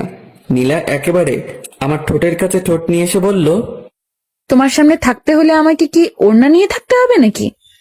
আমি নীলাকে ধাক্কা দিয়ে বললাম, আমি যেটা পছন্দ করি সেটা করলে তোর পক্ষে ভালো হবে। ঠিক আছে, লাঞ্চ করব, চলো। চল। এই যে কোথায় যাব? আম্মু তো রুমে খাবার দিয়ে গেছে। কখন দিয়ে গেল? তুমি যখন ড্রেস চেঞ্জ করছিলে ওয়াশরুমে, তখন আম্মু এসে খাবার দিয়ে গেছে। ও আচ্ছা। তারপর আমি লাঞ্চ করতে শুরু করলাম। এই তুমি কেমন, আমাকে ডাকছো না কেন? তোকে ডাকার কি আছে? তুই দেখতে পাচ্ছিস না খাবার এখানে? তাই বলে তুমি একা একা খাবে? আমাকে একবারও ডাকবে না? শোন, এত ঢং দেখার সময় নেই। তোর ইচ্ছা হলে খাবি, নয়তো খাবি না। নীলা আমার কাছে আসলো, এসে বলল, আমাকে খাইয়ে দাও। শখ কত? খাইয়ে দাও বলতেছি। কখনোই না। না খাইয়ে দিলে আমি কিন্তু তোমাকে বিরক্ত করব। বিরক্ত করি মানে? দেখবে। আমি কোনো কথা বললাম না, চুপচাপ খেয়ে যাচ্ছি। নীলা এসে আমার কোলের উপর বসলো। এই কি হচ্ছেটা কি? নাম বলছি। বললাম তো, খাইয়ে না দিলে বিরক্ত করব। আমি কখনোই তোকে খাইয়ে দেব না, নাম বলছি। না খাইয়ে দিলে আমিও নামবো না। শেষবারের মতো বলছি, নাম বলছি, না হলে কিন্তু ফেলে দেব। ফেলে দিলে তো আম্মু আছে, আম্মুকে ডাকবো, তারপর কি হবে বুঝতেই পারছো। কি করব? এমন দুষ্টু মেয়ে আমি কখনো দেখিনি। আচ্ছা ঠিক আছে, নাম, আমি খাইয়ে দিচ্ছি। প্রথমেই খাইয়ে দিতে বললাম, দিলে না, এখন আমিও নামবো না। যত তাড়াতাড়ি খাইয়ে দিবে তত তাড়াতাড়ি নামবো, আর না হলে দিও না। আমার তো থাকতে ভালোই লাগছে। আর কি করব? নীলাকে খাইয়ে দিতে শুরু করলাম। না খাইয়ে দিলে তো আর নামবে না। আমি নীলাকে খাইয়ে দিচ্ছি, আর নীলা শুধু বারবার আমার হাতে কামড় দিচ্ছে। আমি চুপচাপ সব সহ্য করছি। তাড়াতাড়ি খাইয়ে না দিলে আমার কোল থেকে নামবে না। আচ্ছা, আমার খাওয়া শেষ, এবার তুমি খাও। আমি হাত ধুয়ে নিচ্ছি। এই তুমি শেষ করলে কেন? খাও বলছি। শোন, এত অত্যাচার রিমান্ডের আসামিকেও করে না, আর আমার খাওয়ার ইচ্ছা শেষ। তুমি এমন বলো না, আমি তোমাকে আর জ্বালাবো না, প্লিজ তুমি খেয়ে নাও। কোথা শেষ বললাম না? আচ্ছা, আমি তোমাকে খাইয়ে দিচ্ছি। কোনো দরকার নেই।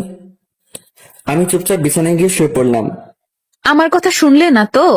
আচ্ছা দেখাচ্ছি, আগে প্লেটগুলো পরিষ্কার করে আসি। একটু একটু ঘুম পাচ্ছে, ঘুমিয়ে পড়বো। এই মুহূর্তেই আবার রিমান্ড শুরু। মানে নীলা এসে খুব জোরে দরজা আটকে দিল। এই, এত শব্দ করছিস কেন? আর দরজা আটকে দিলি কেন? আমি কখনো দরজা আটকে দেই না। এখন আমি এসেছি, এখন থেকে দরজা আটকে দিতে হবে। আটকে দিতে হবে মানে? না মানে এখন তো আমরা রোম্যান্স করব, যদি কেউ রুমের মধ্যে চলে আসে তাই আটকে দিলাম। শোন, এখন আমি ঘুমাবো, একদম আমাকে বিরক্ত করবি না। বিরক্তি দেখছোটা কি? তুমি তো আমার একটা কথাও শুনো না, এখন তোমাকে দেখাচ্ছি। এই বলে নীলা আমার পেটের উপর উঠে বসলো। দেখ পিচ্ছি, আমাকে বিরক্ত করিস না। আমি না তোমার বউ? আমি ছাড়া তোমাকে কে বিরক্ত করবে, আদর করবে শুনি? লাগবে না তোর কোনো আদর। দেখো, তুমি কি চাও আমি আম্মুকে সব বলে দেই? বলে দেই মানে? এই যে আমাদের মধ্যে কোনো সম্পর্ক গড়ে ওঠেনি, এগুলো আম্মুকে বলে দেই। আমি কোনো কথা বললাম না। দেখো, আমি তোমার ভালোবাসা পাওয়ার চেষ্টা করছি, এমন কিছু করো না যাতে জোর করে সবকিছু আদায় করতে হয়, ঠিক আছে? অন্যদিকে তাকিয়ে শুয়ে রইলাম। নীলা আমার উপর শুয়ে পড়লো। তারপরে শুরু করলো পিচ্চির অত্যাচার। মানে গলায় গালে কিস করতে শুরু করলো, আবার পুরুষত্ব জেগে উঠতে শুরু করলো। আমি অনেক কষ্টে নিজেকে কন্ট্রোল করছি। তারপরে নীলা যা করলো সেটার জন্য মোটেও প্রস্তুত ছিলাম না। নীলাও ড্রেস খুলে ফেলেছে। আমি ধাক্কা দিয়ে নীলাকে আমার উপর থেকে সরিয়ে দিলাম। কি হচ্ছে এটা কি এগুলো? না মানে আমার খুব গরম লাগছে। গরম লাগছে ঠিক আছে, তাই বলে এগুলো কেমন অসভ্যতা? নীলা আমার কোনো কথা শুনছে না। আমি ওর গালে একটা চড় বসিয়ে দিলাম। ফাইজলামির একটা সীমা থাকা দরকার। তোর অনেক পাগলামি আমি সহ্য করেছি, কিন্তু আর নয়। একটা কথা বলছি, ভালোভাবে শুনে নে। আমি তোকে কখনো আমার বউ হিসেবে মানি না। কথাগুলো বলেই আমি রুম থেকে বেরিয়ে পড়লাম। এই পিচিটার জন্য বাড়িতে থাকা যাবে না। দূর কিছু ভালো লাগে না, কি করব? আমি বাইক নিয়ে বের হচ্ছি, এমন সময় আম্মু আমাকে ডাকলো। এই দুপুরবেলা কোথায় যাচ্ছিস? এখন দুপুর কোথায়? এখন তো বিকেল হয়ে এসেছে। তুই তো এত তাড়াতাড়ি বের হোস না, আজ হঠাৎ এত তাড়াতাড়ি বের হচ্ছিস যে? না আম্মু, একটু কাজ আছে, তার জন্য আগেই যাচ্ছি। ও আচ্ছা, ঠিক আছে, সাবধানে যাস। ঠিক আছে। তারপরে আমি বাইক নিয়ে বেরিয়ে পড়লাম বাজারের দিকে। এত সকাল সকাল তো কেউ আসবে না, সবাইকে একটা ফোন করি তাহলে আসবে। আমি সবাইকে ফোন দিয়ে বাজারে আসতে বললাম। আমি বাজারে পৌঁছাবার কিছুক্ষণ পর সবাই আসলো। তারপরে জমিয়ে আড্ডা দিতে শুরু করলাম। আজ একটু বেশি রাত করে ফেলেছি, মানে 10টা বেজে গেছে। হায় রে, ঘড়ির দিকে খেয়ালই করিনি। আজ যে বাড়িতে গেলে কি হবে? এমনিতেই দুপুরে আম্মু অনেক বকাবকি করেছে, তাড়াতাড়ি বাড়িতে যেতে হবে। আমি সবাইকে বাড়িতে যেতে বললাম। সবাই নিজ নিজ বাড়িতে চলে যাচ্ছি। বাড়িতে পৌঁছাতে আমার 10:30 বেজে গেছে। অনেক ভয়ে ভয়ে কলিং বেল দিলাম। আম্মু এসে দরজা খুলে দিল। আম্মু সরাসরি আমার কান ধরলো। এই বিলাই, কয়টা বাজে এখন? 10:30 আম্মু। খুব তো বড় গলায় বলেছিস 10:30। তোকে না আমি 9টার মধ্যে বাড়ি আসতে বলেছি? আসলে আব্বু, আজকে একটু আশিকের বাসায় ছিলাম, তাই আস্তে আস্তে একটু দেরি হয়ে গেছে। আচ্ছা হয়েছে, যা ফ্রেশ হয়ে আয়, ডিনার করবি। ঠিক আছে আব্বু, আজকের মতো মিথ্যা বলে বেঁচে গেলাম। তারপরে আমি ফ্রেশ হয়ে ডিনার করতে আসলাম। এ কি, তুই একা আসলি যে? নীলাকে ডেকে আনলি না? আমি মনে করেছি ও নিচে আছে। আচ্ছা ডেকে আনছি। নীলাকে ডাকতে গেলাম। রুমের মধ্যে তো নীলাকে খুঁজে পাচ্ছি না।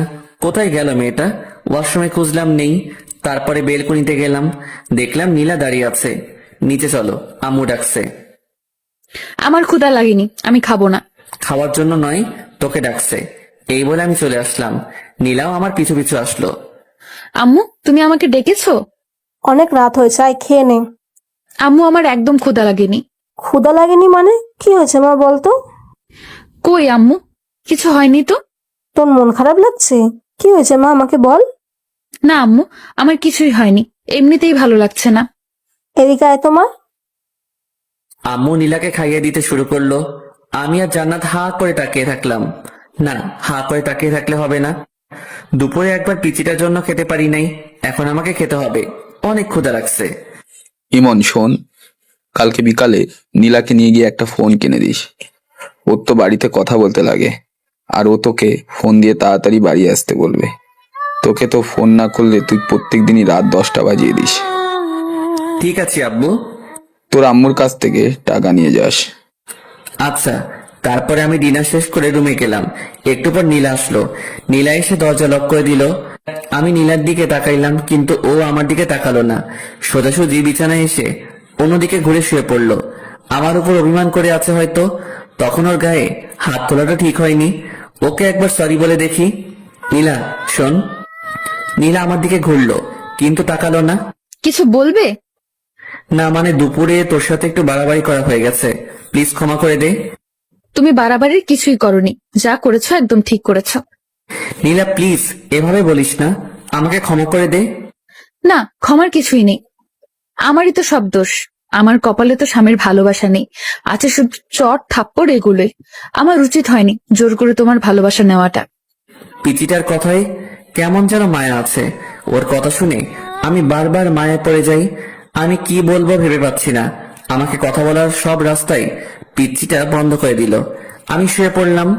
একটু পর পর নীলার দিকে তাকাচ্ছি, কিন্তু ও আমার দিকে তাকাচ্ছে না। যে মেয়েটা সব সময় জড়িয়ে ধরতো, এটা করতো ওটা করতো, আর আজকে চুপচাপ শুয়ে আছে, ভাবা যায়। কিছুক্ষণ পর আমি ঘুমিয়ে পড়লাম। সকালে ঘুম ভাঙতে ভারী কিছু অনুভব করলাম। চোখ খুলে দেখলাম নীলা আমার বুকের উপরে উঠে ঘুমাচ্ছে। আমি বারবার অবাক হয়ে যাই। ঘুমের মধ্যে এই পিচি মেয়েটা কি নাইবা করে ভেবে পাই না। নীলা ঘুমাচ্ছে, তাই আমি আর ওকে নামিয়ে দিলাম না। আমিও চোখ বন্ধ করে শুয়ে রইলাম। কিছুক্ষণ পর নীলার নড়াচড়া অনুভব করলাম নীলার হয়তো ঘুমটা ভেঙে গেছে। নীলা আমাকে কয়েকটা কিস করে উঠে গেল। কি মেয়ে রে বাবা, কাল রাতে অভিমান করে আমার কাছে আসলো না, আবার আমি ঘুমানোর পর আমার বুকে আরো যে কিসব করে এগুলো তো বলতে পারছি না। আমি কিছুক্ষণ পর উঠে শাওয়ার নিলাম, তারপর রুমে এসে একটু পড়তে বসলাম। অনেকক্ষণ পর নীলা এসে বলল, ব্রেকফাস্ট করবে চলো, আর কলেজে যাওয়ার সময় হয়ে গেছে। আমি নীলার পিছু পিছু ব্রেকফাস্ট করতে গেলাম। ব্রেকফাস্ট শেষ করে রুমে এসে ভার্সিটিতে যাওয়ার জন্য রেডি হচ্ছি। নীলাও এসে রেডি হচ্ছে, ও তো কলেজে যাবে। কিরে, অভিমান কমেনি? না, কমেনি। কিভাবে কমবে? একটা কিস করতে দিলে কমবে। একটাই তো। আচ্ছা ঠিক আছে, একটার বেশি করবি না কিন্তু। আমার কথা শেষ না করতেই নীলা আমার কাছে এসে রেডি। আই, তুমি একটু বিছানায় বসো, না হলে কিস করে শান্তি পাবো না। আমি বিছানায় বসলাম। একটার বেশি করবি না কিন্তু। নীলা আমার দিকে এগোতে থাকলো। আমি চোখ নিচু করলাম। মুহূর্তের মধ্যে নীলার ঠোঁট আমার ঠোঁটের সাথে মিশিয়ে দিল। আমি প্রথমে একটু ছাড়ানোর চেষ্টা করলাম, তারপরে নীলা আমার গলা জড়িয়ে ধরলো। কয়েকবার নিঃশ্বাস নিয়ে পুরো 5 থেকে 6 মিনিট আমার ঠোঁট দুটো নীলার আয়ত্তে ছিল। এটা কি করলি? কেন, একটা কিস করতে বললে তাই একটাই করলাম। তাই বলে এতক্ষণ? সর, এমনিতেই ব্রাশ করস নাই, তার উপর আবার কিস। তাড়াতাড়ি রেডি হবি, নয়তো তোকে রেখে ভার্সিটিতে চলে যাব। এই না না, আর একটু ওয়েট করো প্লিজ। এত সময় লাগে নাকি? এত কোথায়, এক্ষুনি তো রেডি হতে শুরু করলাম। তুমি তো একটু হেল্প করলেও পারো। পারি না, আমি নিচে আছি, তুই তাড়াতাড়ি আসবি কিন্তু। নিচে গিয়ে অপেক্ষা করছি। এদিকে জান্নাতেরও আসার কোনো নামগন্ধ নেই। এদের দুজনের জন্য আমার মেজাজটাই নষ্ট হয়ে যায়। এতক্ষণ লাগে নাকি রেডি হতে? কিছুক্ষণ পর নীলা আর জান্নাত আসলো। এ কি, তুই এখনো রেডি হস নাই কেন? আমি আজকে যাব না ভাইয়া। কেন, সমস্যা কি? না, সমস্যা নেই। আজকে আমার কোনো বান্ধবী আসবে না, ফোন করেছিল, তাই আমিও যাব না। আচ্ছা ঠিক আছে। আমি বাইক বের করে স্টার্ট দিলাম, নীলাকে বসতে বললাম। নীলা উঠে বসলো, বসার সাথে সাথে আমাকে জড়িয়ে ধরলো। এই কি হচ্ছে এইসব? পরে যাবো যে, তাই ধরলাম। পরে যাবি, ঠিক আছে। তাই বলে এভাবে ধরতে হবে নাকি? আমি তো পিচ্ছি একটা মেয়ে, এভাবে না ধরলে পড়ে যাব। তুমি চুপচাপ বাইক চালাও তো। তারপরে আমরা দুজন ভার্সিটিতে যেতে লাগলাম। রাস্তার সব মানুষজন আমাদের দিকে তাকাচ্ছে। আমি বাইক থামিয়ে হেলমেট পরলাম, তারপরে আবার যেতে শুরু করলাম। এই, হঠাৎ হেলমেট পরলে যে? তুই যেভাবে জড়িয়ে রয়েছিস, মান সম্মান তো আর রাখবি না, তাই হেলমেট পরলাম যাতে কেউ চিনতে না পারে। আমি আমার স্বামীকে জড়িয়ে ধরেছি, তাতে মানুষের কি? আমি কোনো কথা বললাম না, সোজাসুজি ভার্সিটির দিকে যেতে থাকলাম। আর এদিকে নীলা একটার পর একটা বকবক করেই যাচ্ছে। কিছুক্ষণ পর আমরা ভার্সিটিতে পৌঁছালাম। বাইক পার্ক করতে সবাই আমার দিকে অবাক দৃষ্টিতে তাকিয়ে আছে। পাশে সামি, আশিক, হাসিব, নাদিয়া, মিম, এরা সবাই ছিল। আমাদের দুজনকে দেখে ওরা একেবারে আমাদের কাছে চলে আসলো। মামা, একেবারে হিরো হিরোইনরা যেভাবে আসে ঠিক সেইভাবেই যে আসছিস ভার্সিটিতে। তাই নাকি? হিরো হিরোইন বানিয়ে দিলি? কেমন আছেন ভাবি? আলহামদুলিল্লাহ, ভালো। আপনি? আমাদের আর ভালো থাকা। কেন ভাইয়া, কি হয়েছে? তুমি অত বুঝবে না, বড় হও। ও আচ্ছা। তুই এখন ক্লাসে যা। উমা, তুই তো তোর বউয়ের সাথে তুই করে কথা বলিস, এটা কেমন অভ্যাস? তোকে এত বুঝতে হবে না, ও একটা পিচ্ছি। ওকে আমি যা বলবো ওকে তাই শুনতে হবে। এদিকে নীলা আমাকে আম্মুর ভয় দেখায়, আমাকেই ওর সব কথা শুনতে হয়। তাই বলে তুই তোর বউয়ের সাথে এইভাবে কথা বলতে পারিস না? চুপ থাক তুই। এই চল, প্রথম ক্লাস মিস করা যাবে না, প্রথমবার ক্লাস করছি, চল সবাই। আচ্ছা ঠিক আছে, চল। তারপর আমরা সবাই ক্লাস করতে গেলাম। নীলাও গেল ক্লাস করতে। আমরা 2টা ক্লাস করে বাইরে এসে আড্ডা দিচ্ছি, আর নীলা ওদিকে ক্লাস করেই যাচ্ছে। চল বাজারের দিকে যাই, সিগারেট না খেয়ে মাথাটা কেমন চক্কর দিচ্ছে। তোরা না কোনো দিনও ভালো হবি না, বুঝলি? এই, আমি ভালো হয়ে গেছি। তুই ভালো হবি এটাও আমাকে বিশ্বাস করতে হবে। বিশ্বাস অবিশ্বাস তোর কাছে। আমি তো বাজারে যাব না, আর সিগারেটও খাবো না। হতেই পারে বিয়ের পরে তুই সিগারেট খাওয়া ছেড়েই দিতে পারিস, বউয়ের শাসন বলে কথা না রে। বউয়ের শাসন মানে? ওর মতো একটা পিচ্ছি মেয়ে আমাকে শাসন করবে? তুই এটা কিভাবে বলতে পারলি? না, হঠাৎ সিগারেট খাওয়া ছেড়ে দিলি তো, তাই আর বললাম। ওই তুই না কাল রাতে আমাদের সাথে সিগারেট খাইলি? শালা দিলি তো সব শেষ করে। আমি এদেরকে কোন রকম বিশ্বাস করাচ্ছি যে আমি আর খাই না, আর তুই জল ঢেলে দিলি। আমি জানতাম ইমন কোনোদিনও সিগারেট খাওয়া ছাড়বে না, তাই কোনোদিনও ভালোও হবি না তুই, কুত্তা। কি আমাকে কুত্তা বললি? থাম, তোকে দেখাচ্ছি। এই বলে আমি নাদিয়াকে মারতে শুরু করলাম। ওর নরম গালে আস্তে আস্তে চর বসাতে ভালোই লাগে। দিলি তো মেকআপটা নষ্ট করে, যা সর এখান থেকে। আচ্ছা, তোর 2-3 ইঞ্চি মেকআপ আমি ঠিক করে দিচ্ছি, ওয়েট। আমি হাত দিয়ে ঘষে নাদিয়ার মুখ একেবারে এলোমেলো করে দিলাম। একটু সাইডে লক্ষ্য করলাম, দেখলাম নীলা চোখ বড় বড় করে দাঁড়িয়ে আছে। কি রে, তোর ক্লাস শেষ? বাড়িতে চলো। আচ্ছা ঠিক আছে, চল। তারপরে আমরা সবাই নিজ নিজ বাড়িতে যেতে লাগলাম। নীলা দেখছি এবার আমাকে একটুও টাচ করছে না। আবার কি হলো? আসার সময় যেমন দুষ্টামি করছিল, ওর যে একটু পর পর কি হয় কিছুই বুঝতে পারি না। যাই হোক, বাড়ির দিকে যাই। কিছুক্ষণ পর আমরা বাড়িতে পৌঁছলাম। কলিং বেল দিতেই আম্মু দরজা খুলে দিল। আম্মু, তোমার ছেলে আজকে ভার্সিটিতে খুব বাজে কাজ করেছে। কি করেছে রে? তোমার ছেলেকে জিজ্ঞেস করো। এই, কি করেছিস তুই? কই কি করলাম? আমি তো কিছুই করি নাই। মিথ্যা বলছে আম্মু। আচ্ছা, কি করেছে তুই বল তো মা। তোমার ছেলে ভার্সিটির মেয়েদের মেকআপ ঠিক করে দেয় গালে হাত দিয়ে। নীলা, এসব কি বলছে? আম্মু, ওইটা আমার বান্ধবী ছিল, আমরা ইয়ার্কি করছিলাম। গায়ে হাত দিয়ে কিসেরই আর কি? ফ্রেন্ডের মধ্যে তো একটু একটু এমন হয়। ঠিক আছে, কিন্তু গায়ে হাত দেওয়া যাবে না। এরপর থেকে যেন এরকম কথা না শুনি। ঠিক আছে আম্মু। তারপর আমি রুমে গেলাম। আমার পিছু পিছু নীলা রুমে আসলো। এই পিচ্ছি, তুই আম্মুকে বললি কেন? বলবোই তো, 100 বার বলবো। আমাকে বকা খাওয়াতে তোর ভালো লাগে? না, লাগে না। কিন্তু তুমি অন্য মেয়েদের গালে কেন হাত দিবে? ওটা তো আমার ফ্রেন্ড ছিল, ওর সাথে আমি মজা করছিলাম। তুমি মজা করো আর যাই করো, আমার ছাড়া অন্য কোনো মেয়ের গালে বা অন্য কোথাও স্পর্শ করতে পারবে না। কেন, তোর সমস্যা কোথায়? নীলা আমাকে জড়িয়ে ধরলো আর বলল, তুমি শুধু আমার, আমি ছাড়া কেউ তোমার ধারে কাছেও আসতে পারবেন না। ছাড় তো, এখন গোসল করব। ছাড়বো কেন? চলো, আমিও গোসল করব। না, আগে আমি, তারপরে তুই। বললাম না দুজন একসাথে। আমার কথা না শুনলে কি হবে সে তো দেখতেই পেলে একটু আগে। কবে মুক্তি পাবো তোর এই ঝামেলা থেকে? যেদিন আমাকে তোমার আপন করে নেবে সেদিনই তুমি মুক্তি পাবে। কোনোদিনও না। তাহলে কোনোদিনও মুক্তি পাবে না। আমি কোনো কথা না বলে ওয়াশরুমে গেলাম শাওয়ার নিতে। নীলাও আমার পিছু পিছু আসলো। আমি শাওয়ারটা ছেড়ে দিলাম। নীলা এসে আমাকে পেছন দিক থেকে জড়িয়ে ধরলো। গোসল করার সময় এগুলো কি ধরনের ফাজলামি? এগুলো ফাজলামি নয়, এগুলো ভালোবাসা। গোসল করার সময় কেউ ভালোবাসা প্রকাশ করে না। সবার সাথে আমার কোনো মিল নেই। আমার যখন যেটা ভালো লাগে আমি তখন সেটাই করি। তাহলে আমার সাথে কেন এগুলো করিস? তুই জানিস না কোনটা আমার ভালো লাগে আর কোনটা ভালো লাগে না? একবার আমাকে আপন করে নাও, তারপর থেকে তোমার সব কিছু ভালো লাগবে। ছাড়বি তুই আমাকে? একবার শক্ত করে জড়িয়ে ধরো, তাহলে ছাড়বো না। পারবো না, তাড়াতাড়ি ছাড় বলছি। আচ্ছা, এখন জোর করলাম না, কিন্তু লাঞ্চ করার পর আমাকে জড়িয়ে ধরবে, না হলে খবর আছে তোমার। তারপরে আমরা দুজন গোসল শেষ করলাম। এই, আমাকে একটু চিরুনি করে দাও না। মানে, আমি চিরুনি করতে পারি নাকি? পারবে, এদিকে এসো, একটু সাহায্য করো না। আমি কোনোদিনও কাউকে চিরুনি করে দেইনি।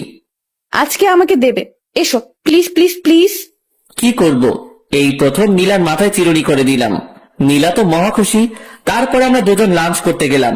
আমি, নীলা, আম্মু, জান্নাত একসাথে লাঞ্চ করলাম। আব্বু কাজের ব্যস্ততায় আসতে পারে নাই। আম্মু, আমাকে তোমার মতো রান্না শেখাবে। আচ্ছা, শেখাবো, তুই আগে বড় হয়ে নে। আর কত বড় হব, তুমি আমাকে শিখিয়ে দেবে। আচ্ছা, তোকে সময় করে রান্না করা শেখাবো। আচ্ছা ঠিক আছে। ইমন, তোর আব্বু নীলাকে একটা ফোন কিনে দিতে বলেছে। আচ্ছা ঠিক আছে, একটা ফোন এনে দেব। ওকে নিয়ে যাবি, একটু তোর সাথে ঘুরবে। কিন্তু আম্মু। কোনো কিন্তু নয়, বিকালে দুজনে যাবি। আচ্ছা ঠিক আছে। তারপর আমি সবার আগে লাঞ্চটা শেষ করে রুমে গেলাম। কি করব আমি? নীলা খুব বাড়াবাড়ি করছে, ওকে নিয়ে আর পারছি না। আচ্ছা, ওকে কি কোনোভাবে ওর বাড়িতে পাঠিয়ে দেওয়া যায় না? দেখি কোনোভাবে সম্ভব হয় কিনা। অমনি নীলা রুমে আসলো, এসে দরজা আটকে দিল।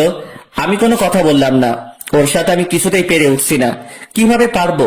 ও শুধু আম্মু আব্বুর ভয় দেখায়, আর আমি তো আম্মু আব্বুর বিরুদ্ধে যেতে পারবো না। কি ভাবছো গো? ভাবছি কিভাবে তোকে এই বাড়ি থেকে তাড়ানো যায়। বৃথা চেষ্টা করে কোনো লাভ নেই। নীলা আস্তে আস্তে আমার কাছে আসছে। আমি কিছু বলবো অমনি নীলা আমার মুখটা চেপে ধরলো। একটা কথাও বলবে না। আমি যা করব সবকিছুই চুপচাপ সহ্য করবে। তাই বলে আমি চুপ করে আছি, আর এদিকে নীলা আমার উপর অত্যাচার চালাচ্ছে। কখনো লিপকিস দিচ্ছে, কখনো গালে। একটা সময়ও থেমে থাকছে না। মেনে নিতেও পারছি না, ছেড়ে দিতেও পারছি না। কি করব? ঝুলন্ত অবস্থায় আছি। এভাবে বিকেল পর্যন্ত সহ্য করতে হলো নীলার পাগলামি। এইটুকু একটা পিচ্ছি মেয়ে এত কিছু বোঝে কিভাবে আমি ভেবে পাই না। পিচ্ছি কিন্তু যেগুলো করে মনে হয় কত কত বছরের অভিজ্ঞতা। আমি বিছানা থেকে উঠে ফ্রেশ হতে গেলাম। ঠোঁট আর গাল নীলা একেবারে শেষ করে দিয়েছে। এখন আমার যেতে হবে নীলাকে নিয়ে শপিং এ, ফোন কিনতে। এ তো আরেকটা ঝামেলা। এইটুকু একটা পিচ্ছি মেয়ের সাথে বেড়াতে আমার একদম ভালো লাগে না। আমি রুমে এসে ফোন টিপতে লাগলাম। আচ্ছা, আমি কি পরবো? শাড়ি পরলে কি ভালো লাগবে? তাড়াতাড়ি রেডি হবি, বেশিক্ষণ অপেক্ষা করতে পারবো না। তুমি সব সময় একটু বেশি কথা বলো। শোনো, আমি নীল শাড়ি পরবো আর তুমি একটা নীল পাঞ্জাবি পরবে, ঠিক আছে? নীলা আলমারি থেকে একটা নীল পাঞ্জাবি বের করলো, আর ওর জন্য নীল শাড়ি। তোকে বললাম না এখন পাঞ্জাবি পরবো না? আমি যখন বলেছি তোমাকে পরতেই হবে। এদিকে এসো তো। নীলা আবার শার্ট খুলে পাঞ্জাবি পরিয়ে দিল। এই, আমাকে শার্টটা পরিয়ে দাও না। আমি পারি না, তুই একা একাই পর। আমি বাইরে যাচ্ছি। এই, তোমাকে বাইরে যেতে বলেছি। এদিকে আসো। তুমি একটু শাড়ির কুচিটা ধরো। কি আর করব, আমি গিয়ে নীলা শাড়ির কুচিটা ধরলাম। এতক্ষণ লাগে নাকি শাড়ি পরতে? তাড়াতাড়ি পর বলছি। তাড়াতাড়ি করছি, একটু ওয়েট করো। আর কতক্ষণ লাগবে? এই তো হয়ে গেছে, এবার কুচিটা দিয়ে দাও। কি? আমি কখনোই পারবো না। তুমি পারবে, তোমার 14 গোষ্ঠী পারবে। তাহলে 14 গোষ্ঠীর কাছ থেকে পরিয়ে নেব। আমি পারবো না। দাও বলছি। তুমি না ছেলে, এত ভয় কিসের তোমার? তাই বলে তোর ওখানে কুচি দিয়ে দেবো নাকি? দেরি হয়ে যাচ্ছে, তাড়াতাড়ি দাও। তারপর আমি কাঁপতে কাঁপতে নীলার কুচিটা দিয়ে দিলাম। নীলা আমার হাত ওর ওখানে চেপে ধরলো। আমি তো লজ্জায় একেবারে শেষ। কিছু বলতেও পারছি না, কিছু করতেও পারছি না, শুধু মাথা নিচু করে আছে। এদিকে নীলাও লজ্জায় লাল হয়ে আছে, কিছু বলতে পারছে না, শুধু মুচকি হাসছে। এভাবে নীরবময় কিছু মুহূর্ত কাটলো। কিছুক্ষণ পর আমি হাতটা সরিয়ে নিলাম আর অন্যদিকে তাকালাম। নীলা সাজুগুজু করতে ব্যস্ত হয়ে গেল। একটু পরে নীলা বলল, আমি রেডি, এখন চলো। আমি নীলার দিকে তাকাতেই একেবারে অবাক হয়ে গেলাম। এইটুকু পিচ্ছি মেয়েটাকে দেখতে অনেক সুন্দর লাগছে। আমি তো আগে কখনো ওর দিকে তেমন তাকাইনি, আজ প্রথম তাকাচ্ছি। নীলা দেখতে যে এত সুন্দর আমি আগে জানতাম না। এই, কি দেখছো? আমার লজ্জা করে না বুঝি? কোথায় কি দেখছি? চলো তাড়াতাড়ি। হয়েছে, আর মিথ্যে বলতে হবে না। আমি খুব ভালোভাবে লক্ষ্য করেছি তুমি বড় বড় চোখ করে আমার দিকে তাকিয়েছিলে। আমি কোনো কথা না বলে নিচে নামতে শুরু করলাম। আম্মু আমাদের দুজনকে দেখে একেবারে অবাক হয়ে গেল। অবাক হবে না কেন? এভাবে কাছাকাছি ম্যাচিং কালারের ড্রেস পরা দেখলে যে কেউই তাকিয়ে থাকবে। মাশাআল্লাহ, তোদের দুজনকে দেখতে কিন্তু খুব ভালো লাগছে। খুব মানিয়েছে দুজনকে। হয়েছে, এবার টাকা দাও তাড়াতাড়ি। আমি আম্মুর কাছ থেকে টাকা নিয়ে বাইক বের করছি। এমন সময় নীলা বলল, আজ আমরা বাইকে যাব না, রিকশায় যাব। তোমার ইচ্ছে হলে তুমি আমার পিছু পিছু রিক্সা নিয়ে আসতে পারো। এগুলো কেমন কথা? হ্যাঁ, নীলা যখন বলছে রিক্সায় যাবে, তোকে রিক্সায় যেতে হবে। যা, রিক্সায় করে যা। আম্মু, আমার রিক্সায় যেতে একদম ভালো লাগে না। অত আস্তে আস্তে কেউ যায়? এত কিছু বুঝি না, নীলামায়ের সাথে রিক্সা করে যা। আচ্ছা ঠিক আছে আম্মু। তারপরে আমি আর নীলা বেরিয়ে পড়লাম। বাড়ির সামনে কিছুক্ষণ দাঁড়াতে একটা রিক্সা আসলো। আমরা রিক্সায় উঠলাম। নীলা আমার কাঁধে মাথা রেখে বক বক করে যাচ্ছে। আমি কোনো কথা বলছি না, চুপচাপ বসে আছি। কিছু বলো, চুপ করে আছো কেন? তোর সাথে কথা বলতে ইচ্ছে করে না? তো কার সাথে কথা বলতে ইচ্ছে করে? তুই চুপ করে থাকতো। আমার চুপ থাকতে ভালো লাগে না, সবসময় তোমার সাথে কথা বলতে ইচ্ছে করে। আচ্ছা তুই বলতে থাক, আমি চুপ করে থাকলাম। আর একটা কথা বলবো না। তারপরে নীলার বক বক শুনতে শুনতে পৌঁছে গেলাম মার্কেটে। কয়েকটা ফোন দেখলাম আর নীলার পছন্দ মতো একটা ফোন কিনে দিলাম। নীলা আমার সাথে সেলফি তুলতে চাইলো, কিন্তু আমি তুললাম না। নীলার জোড়াজোড়িতে ওর সাথে কিছুক্ষণ ঘুরতে হলো। ও জোর করেই কয়েকটা সেলফি তুললো। সন্ধ্যার পর আমরা বাড়ির দিকে রওনা দিলাম। বাড়িতে এসেই ড্রেসটা চেঞ্জ করে ফ্রেশ হয়ে নিলাম। জান্নাত আসলো রুমে। নীলা আর জান্নাত বসে বসে গল্প করছে, আমি ফেসবুকিং করছি। আজ সময় কাটছে না, আজ বন্ধুদের সাথে আড্ডা দিতে যাইনি, তাই একদম ভালো লাগছে না। সিগারেট না খেলে মাথায় কেমন চক্কর মানে। রাতে ডিনার করে এসে শুয়ে পড়েছি, নীলা এসে পাগলামি শুরু করেছে। আমি নীলাকে ছাড়তে বলছি, কিন্তু নীলা আমাকে ছাড়ছে না। দেখো, তুমি আমার স্বামী, আর আমি আমার স্বামীকে একটু আদর করব। মানে কি বলছিস তুই? মানে আজকে আমাদের স্বামী স্ত্রীর সম্পর্ক গড়ে উঠবে। কখনোই না। তুমি আর কতদিন আমাকে কষ্ট দেবে? আমি কাউকে কষ্ট দিই না। কেন তুমি আমাকে কষ্ট দিচ্ছ না? জানি না, আমার একদম ভালো লাগছে না। আমি ঘুমাবো, বিরক্ত করিস না প্লিজ। কিছুক্ষণ পর আমি ঘুমিয়ে পড়লাম। সকালে ঘুম থেকে উঠে একটু অসুস্থ লাগছে, কেমন জ্বর জ্বর লাগছে। নীলা আজকে আগে উঠে গেছে ঘুম থেকে। উঠে তো নীলাকে দেখতে পেলাম না। কিছুক্ষণ পর নীলা রুমে আসলো, এসে বলল, কখন ঘুম থেকে উঠবে? ভার্সিটিতে যাওয়ার সময় হয়ে গেছে, ওঠো তাড়াতাড়ি। তুই আর জান্নাত যা, আজকে আমি যাব না, একটু অসুস্থ লাগছে। কি হয়েছে তোমার? একটু জ্বর জ্বর লাগছে। কই দেখি। এ কি, তোমার তো ভীষণ জ্বর। তারপরে নীলা আমাকে ধরে ওয়াশরুমে নিয়ে গেল। আমি ফ্রেশ হয়ে আসলাম। নীলা আমার জন্য খাবার নিয়ে আসলো, আমাকে জোর করে ও নিজের হাতে খাইয়ে দিল, তারপরে ওষুধ খাইয়ে দিল। নীলার সেবা যত্নে আমি খুব তাড়াতাড়ি সুস্থ হয়ে গেলাম। এই কয়দিন আমি বুঝলাম নীলা সত্যি আমাকে খুব ভালোবাসে। নীলাকেও আমার ভালো লাগতে শুরু করে। আমি ভাবছি নীলাকে আমি আপন করে নেব, আস্তে আস্তে ওকে আপন করে নেব। হুট করে যদি একবার চেঞ্জ হয়ে যায় তাহলে কেমন লাগবে? তার চেয়ে বরং আস্তে আস্তে নীলার কাছে যাই। অসুস্থ থাকায় 2 দিন থেকে ভার্সিটিতে যাওয়া হয়নি, বন্ধু বান্ধবের সাথে আড্ডা দেওয়া হয়নি। আজ বিকেলে বাজারে গেলাম আড্ডা দিতে। সন্ধ্যা হয়ে এসেছে, এমন সময় নীলা আমাকে ফোন করলো। হ্যালো, কোথায় আছো তুমি? এই তো বাজারে আছি। তাড়াতাড়ি বাড়িতে চলে এসো। আচ্ছা, আসছি একটু পর। তুমি এখনো পুরোপুরি সুস্থ হওনি, তাড়াতাড়ি আসো প্লিজ। আচ্ছা ঠিক আছে। বন্ধুদের সাথে আড্ডা দিয়ে 8টার দিকে বাড়িতে গেলাম। কলিং বেল দিলাম, নীলা এসে দরজা খুললো। এই, তোমাকে না তাড়াতাড়ি আসতে বললাম? তাড়াতাড়িতে চলে আসলাম। এটা তাড়াতাড়ি আসা হলো? রাত 8টা পেরিয়ে গেছে। রাত 8টা আবার দেরি হলো নাকি? আচ্ছা ঠিক আছে, তাড়াতাড়ি ফ্রেশ হয়ে আসো। আচ্ছা ঠিক আছে। পরে আমি ফ্রেশ হয়ে রুমে আসলাম। কি হয়েছে, এত তাড়াতাড়ি বাড়িতে ডাকলি কেন? কিছু হয়নি, তোমাকে একটু আদর করব তাই বাড়িতে আসতে বললাম। আদর মানে? আদর বোঝো না? আচ্ছা দেখাচ্ছি। আজ নীলাকে দেখতে একদম অন্যরকম লাগছে, কেমন ছটফট করছে আমার ভালোবাসা পাওয়ার জন্য। নীলা আমাকে জড়িয়ে ধরে বিছানায় শুইয়ে দিল। আমি তেমন রিয়েক্ট করলাম না। নীলা আস্তে আস্তে আমার খুব কাছে চলে আসলো। দুজনের নিঃশ্বাস দুজনের মুখের উপরে পড়ছে। আমি নীলার চোখের ভাষা বুঝতে পারলাম, কিন্তু ওর কাছে এগিয়ে গেলাম না। নীলা শুধু ছটফট করছে। আমি সবকিছু বুঝেও নীলার কাছ থেকে সরে গেলাম। আর কত কষ্ট দেবে আমাকে? একবার আসো আমার কাছে। আমি মনে মনে বলছি, হারে পিচ্ছি, আস্তে আস্তেই তোর খুব কাছে চলে যাব, আপন করে নেব তোকে। তুই শুধু একটু ধৈর্য ধর। কিছু বলছো না কেন? আমার কষ্টটা একবার বোঝার চেষ্টা করো। আমি কোনো কথা বললাম না। কি বলবো?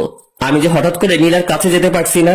নীলাকে খুব শক্ত করে জড়িয়ে ধরতে ইচ্ছে করলো, আলতো করে ওর কানের কাছে মুখ নিয়ে বলতে ইচ্ছে করলো, আমিও যে তোকে ভালোবাসে ফেলেছি পিচ্ছি। কিন্তু অজানা এক বাধায় সবকিছু আটকে গেল, কিছুই করতে পারলাম না। আম্মু এসে আমাদের ডিনার করার জন্য ডাকলো। আমি আর নীলা নিচে গেলাম ডিনার করতে। আব্বু চলে এসেছে, আমরা সবাই একসাথে ডিনার শেষ করলাম। রুমে এসে বসে আছি, মানে নীলার জন্য অপেক্ষা করছি। নীলা একটু পরে আসে। আম্মুকে মনে হয় একটু একটু হেল্প করে, তাই আসতে একটু দেরি হয়। কিছুক্ষণ পর নীলা আসলো, হাতে 1 গ্লাস পানি আর ওষুধ নিয়ে। এখন আবার ওষুধ কেন? সুস্থ হলেও ওষুধ খেতে হয়। ওষুধ খেলে আর অসুস্থ হবে না, না হলে অসুস্থ হওয়ার সম্ভাবনা থাকে। আমি তো সুস্থ হয়ে গেছি, আমি একদম সুস্থ, এখন ওষুধ খাওয়া লাগবে না। বেশি কথা বলো না তো, দেখি আমি খাইয়ে দেই। তারপরে নীলা আমাকে ওষুধ খাইয়ে দিল। ওষুধ খাওয়ার সাথে সাথে আমার মাথাটা কেমন চিনচিন করছে। বুঝলাম না নীলা আমাকে কি খাওয়ালো, কেমন অলসতা বিরাজ করতে শুরু করলো। মনে হচ্ছে নীলা হয়তো আমাকে ঘুমের ওষুধ খাওয়ালো, কিন্তু নীলা আমাকে ঘুমের ওষুধ খাওয়াতে যাবে কেন? নীলা আমার কাছে আসলো, এসে বলল, আজ তোমাকে আমি আপন করে নেব, কেউ আটকাতে পারবে না। আমি বুঝতে পারলাম নীলা আমাকে ঘুমের ওষুধ খাইয়েছে, কিন্তু নীলা আমার কাছে আসার জন্য এটা করতে পারলো? আমি কিছুই করতে পারছি না, ভীষণ ঘুম পাচ্ছে। নীলা আমার কাছে আসলো, এসে আমার শার্টটা খুলে দিল। নীলাকে আটকাতে পারছি না, মানে ঘুমের ওষুধ খাওয়ার পর আমি কোনো শক্তি পাচ্ছি না। নীলা আস্তে আস্তে আমার খুব কাছে চলে আসলো। আমি কিছুতেই মানতে পারছি না নীলা আমাকে ঘুমের ওষুধ খাইয়ে এগুলো করছে। তারপরে নীলা আমাকে কিস করতে শুরু করলো। আজ নীলার হাত থেকে আমার নিস্তার নেই, একেবারে শেষ করে ফেলবে। নীলা ওর ড্রেস খুলে ফেললো। এখন আমাদের দুজনের শরীরে একটা সুতা পর্যন্ত নেই। নীলা আমার খুব কাছে চলে আসলো। আমি নীলাকে আটকাতে পারলাম না, সবকিছু শেষ করে ফেললো। নীলার প্রতি আমার অনেক রাগ হলো। ও আমাকে ঘুমের ওষুধ খাইয়ে নীলাকে মারতে ইচ্ছে করছে, কিন্তু আমি উঠে বসার মতো শক্তি পাচ্ছি না। নীলা আমার উপরে শুয়ে আছে, একটু পর পর আমার দিকে তাকাচ্ছে। কিছুক্ষণ পর নীলা আমাকে বিছানা থেকে তুলে ওয়াশরুমে নিয়ে গেল। দুজনে একসাথে শাওয়ার নিলাম। শাওয়ার নেওয়ায় আমার ঘুম একেবারে ভেঙে গেল। আমার নিজের প্রতি অনেক রাগ হতে শুরু করলো। নীলা আমার সাথে এগুলো করলো, অথচ আমি ওকে আটকাতে পারলাম না। আমি ড্রেস চেঞ্জ করে রুমে চলে আসলাম। আজ নীলার খবর আছে। ও কি করলো আমার সাথে? নীলা ওয়াশরুম থেকে বেরিয়ে আসতে আমি ওকে একটা চড় বসিয়ে দিলাম। তুই এটা কি করলি আমার সাথে? যা করেছি একদম ঠিক করেছি, এটা ছাড়া আমার কোনো উপায় ছিল না। নীলার কথা শুনে আমার রাগ আরো বেড়ে গেল। আমি খাটের রেলিং খুলে নীলাকে মারতে শুরু করলাম। অনেক মারলাম নীলাকে। মারতে মারতে লোহার রেলিংটা ভেঙে ফেললাম। নীলা কাঁদতে কাঁদতে বলল, তোমাকে আপন করে নেওয়া কি আমার অপরাধ? আমি কি আমার স্বামীর ভালোবাসা কোনোদিনও পাবো না? কেন বিয়ে করেছো আমাকে? আমার কি একটা স্বপ্ন থাকতে পারে না? তুই আমার চোখের সামনে থেকে সর। তোর মতো পিচ্চি মেয়েকে আমার সহ্য হয় না। আমি কখনো তোকে বিয়ে করতে চাইনি। আম্মু আব্বু আমাকে জোর করে তোর সাথে বিয়ে দিয়েছে। আসলেও তো তোমাকে তো জোর করে বিয়ে দিয়েছে। জোর করে তো আর ভালোবাসা পাওয়া যায় না। আমি এটা ভুলেই গিয়েছিলাম। মুক্ত করে দিচ্ছি আমি তোমাকে। আর কখনো বিরক্ত করব না। চলে যাব আমি তোমার কাছ থেকে অনেক দূরে। আমাকে প্লিজ ক্ষমা করে দিও। আর কখনো তোমাকে এই পিচ্চির জ্বালা সহ্য করতে হবে না। মুক্ত করে দিলাম। খুব ভালোবাসি তোমায়। আমি কোনো কথা বললাম না। নিজের প্রতি নিজেরই ঘৃণা জন্মালো। আমি নীলা কি মারলাম? কি করে ওর মতো একটা পিচ্চি মেয়েকে মারতে পারলাম? খুব ভুল করে ফেললাম আমি। এক্ষুনি ওর কাছ থেকে ক্ষমা চেয়ে নেব, আর ওকে আমার বউয়ের মর্যাদা দেব। আমি পিছনে তাকাতেই নীলাকে দেখতে পেলাম না। বুকের মধ্যে কেমন ধুপ করে উঠল। রুমের মধ্যে নীলাকে খুঁজলাম, কিন্তু পেলাম না। ওয়াশরুমে গেছে হয়তো। ওয়াশরুমে গেলাম, কিন্তু নীলাকে পেলাম না। কোথায় গেল নীলা? আমি বেলকনিতে গেলাম, কিন্তু নীলাকে পেলাম না। আমি নিচে গিয়ে নীলাকে ডাকতে লাগলাম। আমি সারা বাড়িতে খুঁজে নীলাকে পাচ্ছি না। আমার চিৎকার করে ডাকায় আম্মু আব্বু জান্নাত এরা সবাই বেরিয়ে আসলো। কি হয়েছে? এত জোরে জোরে নীলাকে ডাকছিস কেন? কোথায় গিয়েছে ও? আম্মু, আমি নীলাকে খুঁজে কোথাও পাচ্ছি না। পাচ্ছি না মানে? কোথায় যাবে এত রাতে? বাড়িতে আছে, দেখ ওয়াশরুমে গেছে হয়তো। না আম্মু, ওয়াশরুমে আমি খুঁজেছি, সারা বাড়িতে নীলাকে খুঁজতেছি, কিন্তু কোথাও পাচ্ছি না। কি বলছিস? কি কিছু হয়েছে তোদের মধ্যে? তারপর আমি সব ঘটনা খুলে বললাম। মানে নীলাকে বউয়ের অধিকার দেইনি, এসব কথা বললাম। তুই এটা কিভাবে করতে পারলি? যেখান থেকে পারিস তাড়াতাড়ি নীলাকে নিয়ে আয়। আনবো আম্মু, আমি নীলাকে খুঁজে আনবো। আমি নীলাকে কোথাও যেতে দেব না। তারপর আমি বাড়ি থেকে বেরিয়ে পড়লাম নীলাকে খুঁজতে। কোথায় খুঁজবো আমি নীলাকে? কোথায় গেল মেয়েটা? আশেপাশে অনেক খোঁজাখুঁজি করলাম, কিন্তু নীলাকে কোথাও পেলাম না। চোখ দিয়ে জল গড়িয়ে গড়িয়ে পড়ছে। নিজেকে ভীষণ অপরাধী মনে হচ্ছে। আমার কান্না কোনোভাবে থামছে না। আমি নীলাকে খুঁজতে খুঁজতে রাস্তার মাঝখানে চলে আসি। এমন সময় একটা মিনি ট্রাক এসে আমাকে ধাক্কা দেয়। 3 দিন পর আমার জ্ঞান ফেরায়। আমি নিজেকে হাসপাতালে আবিষ্কার করলাম। আশেপাশে লক্ষ্য করলাম, দেখলাম আম্মু চেয়ারে বসে আছে। আম্মু, আমি এখানে কেন? 3 দিন আগে একটা ট্রাকের সঙ্গে তুই অ্যাক্সিডেন্ট করেছিলি।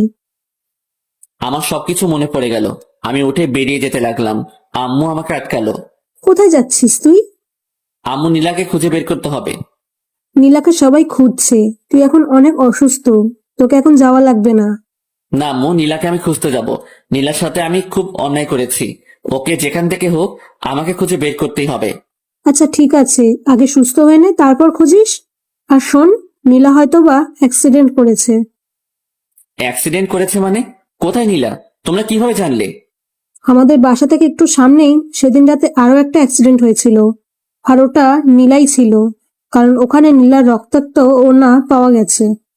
নীলার অ্যাক্সিডেন্টের কথা শুনে আমার বুকের ভিতর কেমন যেন করছে। নীলার কিছু হয়নি তো? কেমন আছে? কোথায় আছে? তুই কোনো চিন্তা করিস না, আশেপাশে সব হাসপাতালে খবর নেওয়া হচ্ছে, নীলাকে খুব তাড়াতাড়ি পাওয়া যাবে। আম্মুর কথায় একটু স্বস্তি পেলাম, কিন্তু থাকতে পারছি না। না, আমাকে এখন নীলাকে খুঁজতে যেতে হবে। আমি কারো উপরে ভরসা পাচ্ছি না। আমি নিজে নীলাকে খুঁজে বের করব। আমি কারো কথা না শুনে হাসপাতাল থেকে বেরিয়ে পড়লাম। আশেপাশে আমি নীলাকে খুঁজতে শুরু করলাম। আমি কয়েকটা হাসপাতালে খোঁজ নিলাম, কিন্তু ওরা কেউ নীলার ব্যাপারে কিছু বলতে পারলো না। আমার মাথায়, হাতে, পায়ে সব জায়গায় ব্যান্ডেজ। নাড়াচাড়া করায় আমার মাথার ব্যান্ডেজ দিয়ে রক্ত বেরিয়ে পড়ছে। আমি নিরুপায় হয়ে রাস্তা দিয়ে হাঁটছি, আর আমার মাথা দিয়ে টপে টপে রক্ত ঝরছে। কিছু দূর এগোতে আশিক, সামি ওরা আমাকে দেখতে পেল। আমার মাথা দিয়ে রক্ত পড়ায় ওরা আবার আমাকে হাসপাতালে নিয়ে গেল। ডাক্তার আমার মাথায় আবার ওষুধ লাগিয়ে ব্যান্ডেজ করে দিল। নীলার জন্য আমার ভীষণ কষ্ট হচ্ছে। কোথায় পাবো আমি নীলাকে? নীলাকে ছাড়া আমি আর এক মুহূর্ত থাকতে পারছি না। ডাক্তার আমাকে ঘুমের ইঞ্জেকশন দিয়ে ঘুমিয়ে রাখে। এভাবে 7টা দিন পেরিয়ে গেল। আমি এখন মোটামুটি সুস্থ। আজকে আমাকে হাসপাতাল থেকে বাড়িতে নিয়ে গেল। এই 7টা দিন আমার কিভাবে কেটেছে আমি বুঝতেই পারিনি। এখন আমি থাকতে পারছি না নীলাকে ছাড়া। আমার ভীষণ কষ্ট হচ্ছে। নীলাকে একটু দেখার আশায় আমি ছটফট করে বেড়াচ্ছি। এখন আমি নীলাকে খুঁজে বেড়াই। সকাল থেকে শুরু করে রাত পেরিয়ে যায়। আমি নীলাকে খুঁজি, কিন্তু কোথাও পাই না। শহরের আনাচে কানাচে প্রত্যেকটা কোনায় আমি নীলাকে খুঁজেছি, কিন্তু কোথাও পাইনি। ভাবছি ঢাকায় যাব, ওখানে গিয়ে নীলাকে খুঁজবো। আমি বাড়িতে জানিয়ে ঢাকা যাওয়ার উদ্দেশ্যে বের হলাম। রাজশাহী থেকে ঢাকাতে যেতে 6 ঘন্টার মতো সময় লাগে। নীলার কথা ভাবতে ভাবতে আর নীলাকে খোঁজার আশায় আমি ঢাকায় পৌঁছে গেলাম। ঢাকায় গিয়ে একটা হোটেলে রুম নিলাম। তারপর নীলাকে খুঁজতে শুরু করলাম। প্রথমে শহরের হাসপাতালগুলোতে নীলার খোঁজ করতে শুরু করলাম। সারাদিন নীলাকে খুঁজি, মাঝরাত পর্যন্ত খুঁজে বেড়াই। আবার হোটেলে ফিরে আসি গভীর রাতে। নীলাকে কোথাও খুঁজে পাই না। রাতে বাসায় ফিরে ঘুম আসে না। নীলার কথা ভাবতে ভাবতে সকাল হয়ে যায়। এভাবে 1 মাসের মতো আমি নীলাকে খুঁজি, কিন্তু পাই না। 1 মাস নিয়মিত ঘুম না পাড়ায় আমি একটু অসুস্থ হয়ে পড়লাম। আমি বাড়িতে ফিরে আসলাম। সবার কাছে নিজেকে অপরাধী মনে হয়। আমি সত্যি বড় অপরাধী। আমি নীলার সাথে অনেক অপরাধ করেছি। চাচা চাচির সামনে নিজের মুখ দেখাবো কিভাবে? ওদের একমাত্র মেয়ে, ওরা কত কষ্ট আছে। আমার ভীষণ কষ্ট হয়। যদি কাউকে দেখাতে পারতাম তাহলে সেই বুঝতো আমার ভেতরটা। রুমে শুয়ে আছি, এমন সময় আম্মু আসলো খাবার নিয়ে। ঢাকায় গিয়ে তো নিজের শরীরের অবস্থা একেবারে শেষ করে ফেলেছিস। শোন, যা হয়েছে সেটা তোর ভাগ্য ছিল। তুই দেখিস নীলা একদিন ঠিক ফিরে আসবে। আমি আম্মুকে জড়িয়ে ধরে কান্না করতে শুরু করলাম। আমার ভীষণ কষ্ট হয়, ভীষণ। আমি বুঝতে পারি, তোর দিকে তাকালেই আমি সবকিছু বুঝতে পারি। আম্মু, এখন কি করব আমি? সবকিছু ঠিক হয়ে যাবে, তুই একটু ধৈর্য ধর। তারপরে আম্মু আমাকে খাইয়ে দিল। আমি বসে বসে নীলার সেই দুষ্টুমিগুলো ভাবছি। কত কিছুই না করতো একটু ভালোবাসা পাওয়ার জন্য।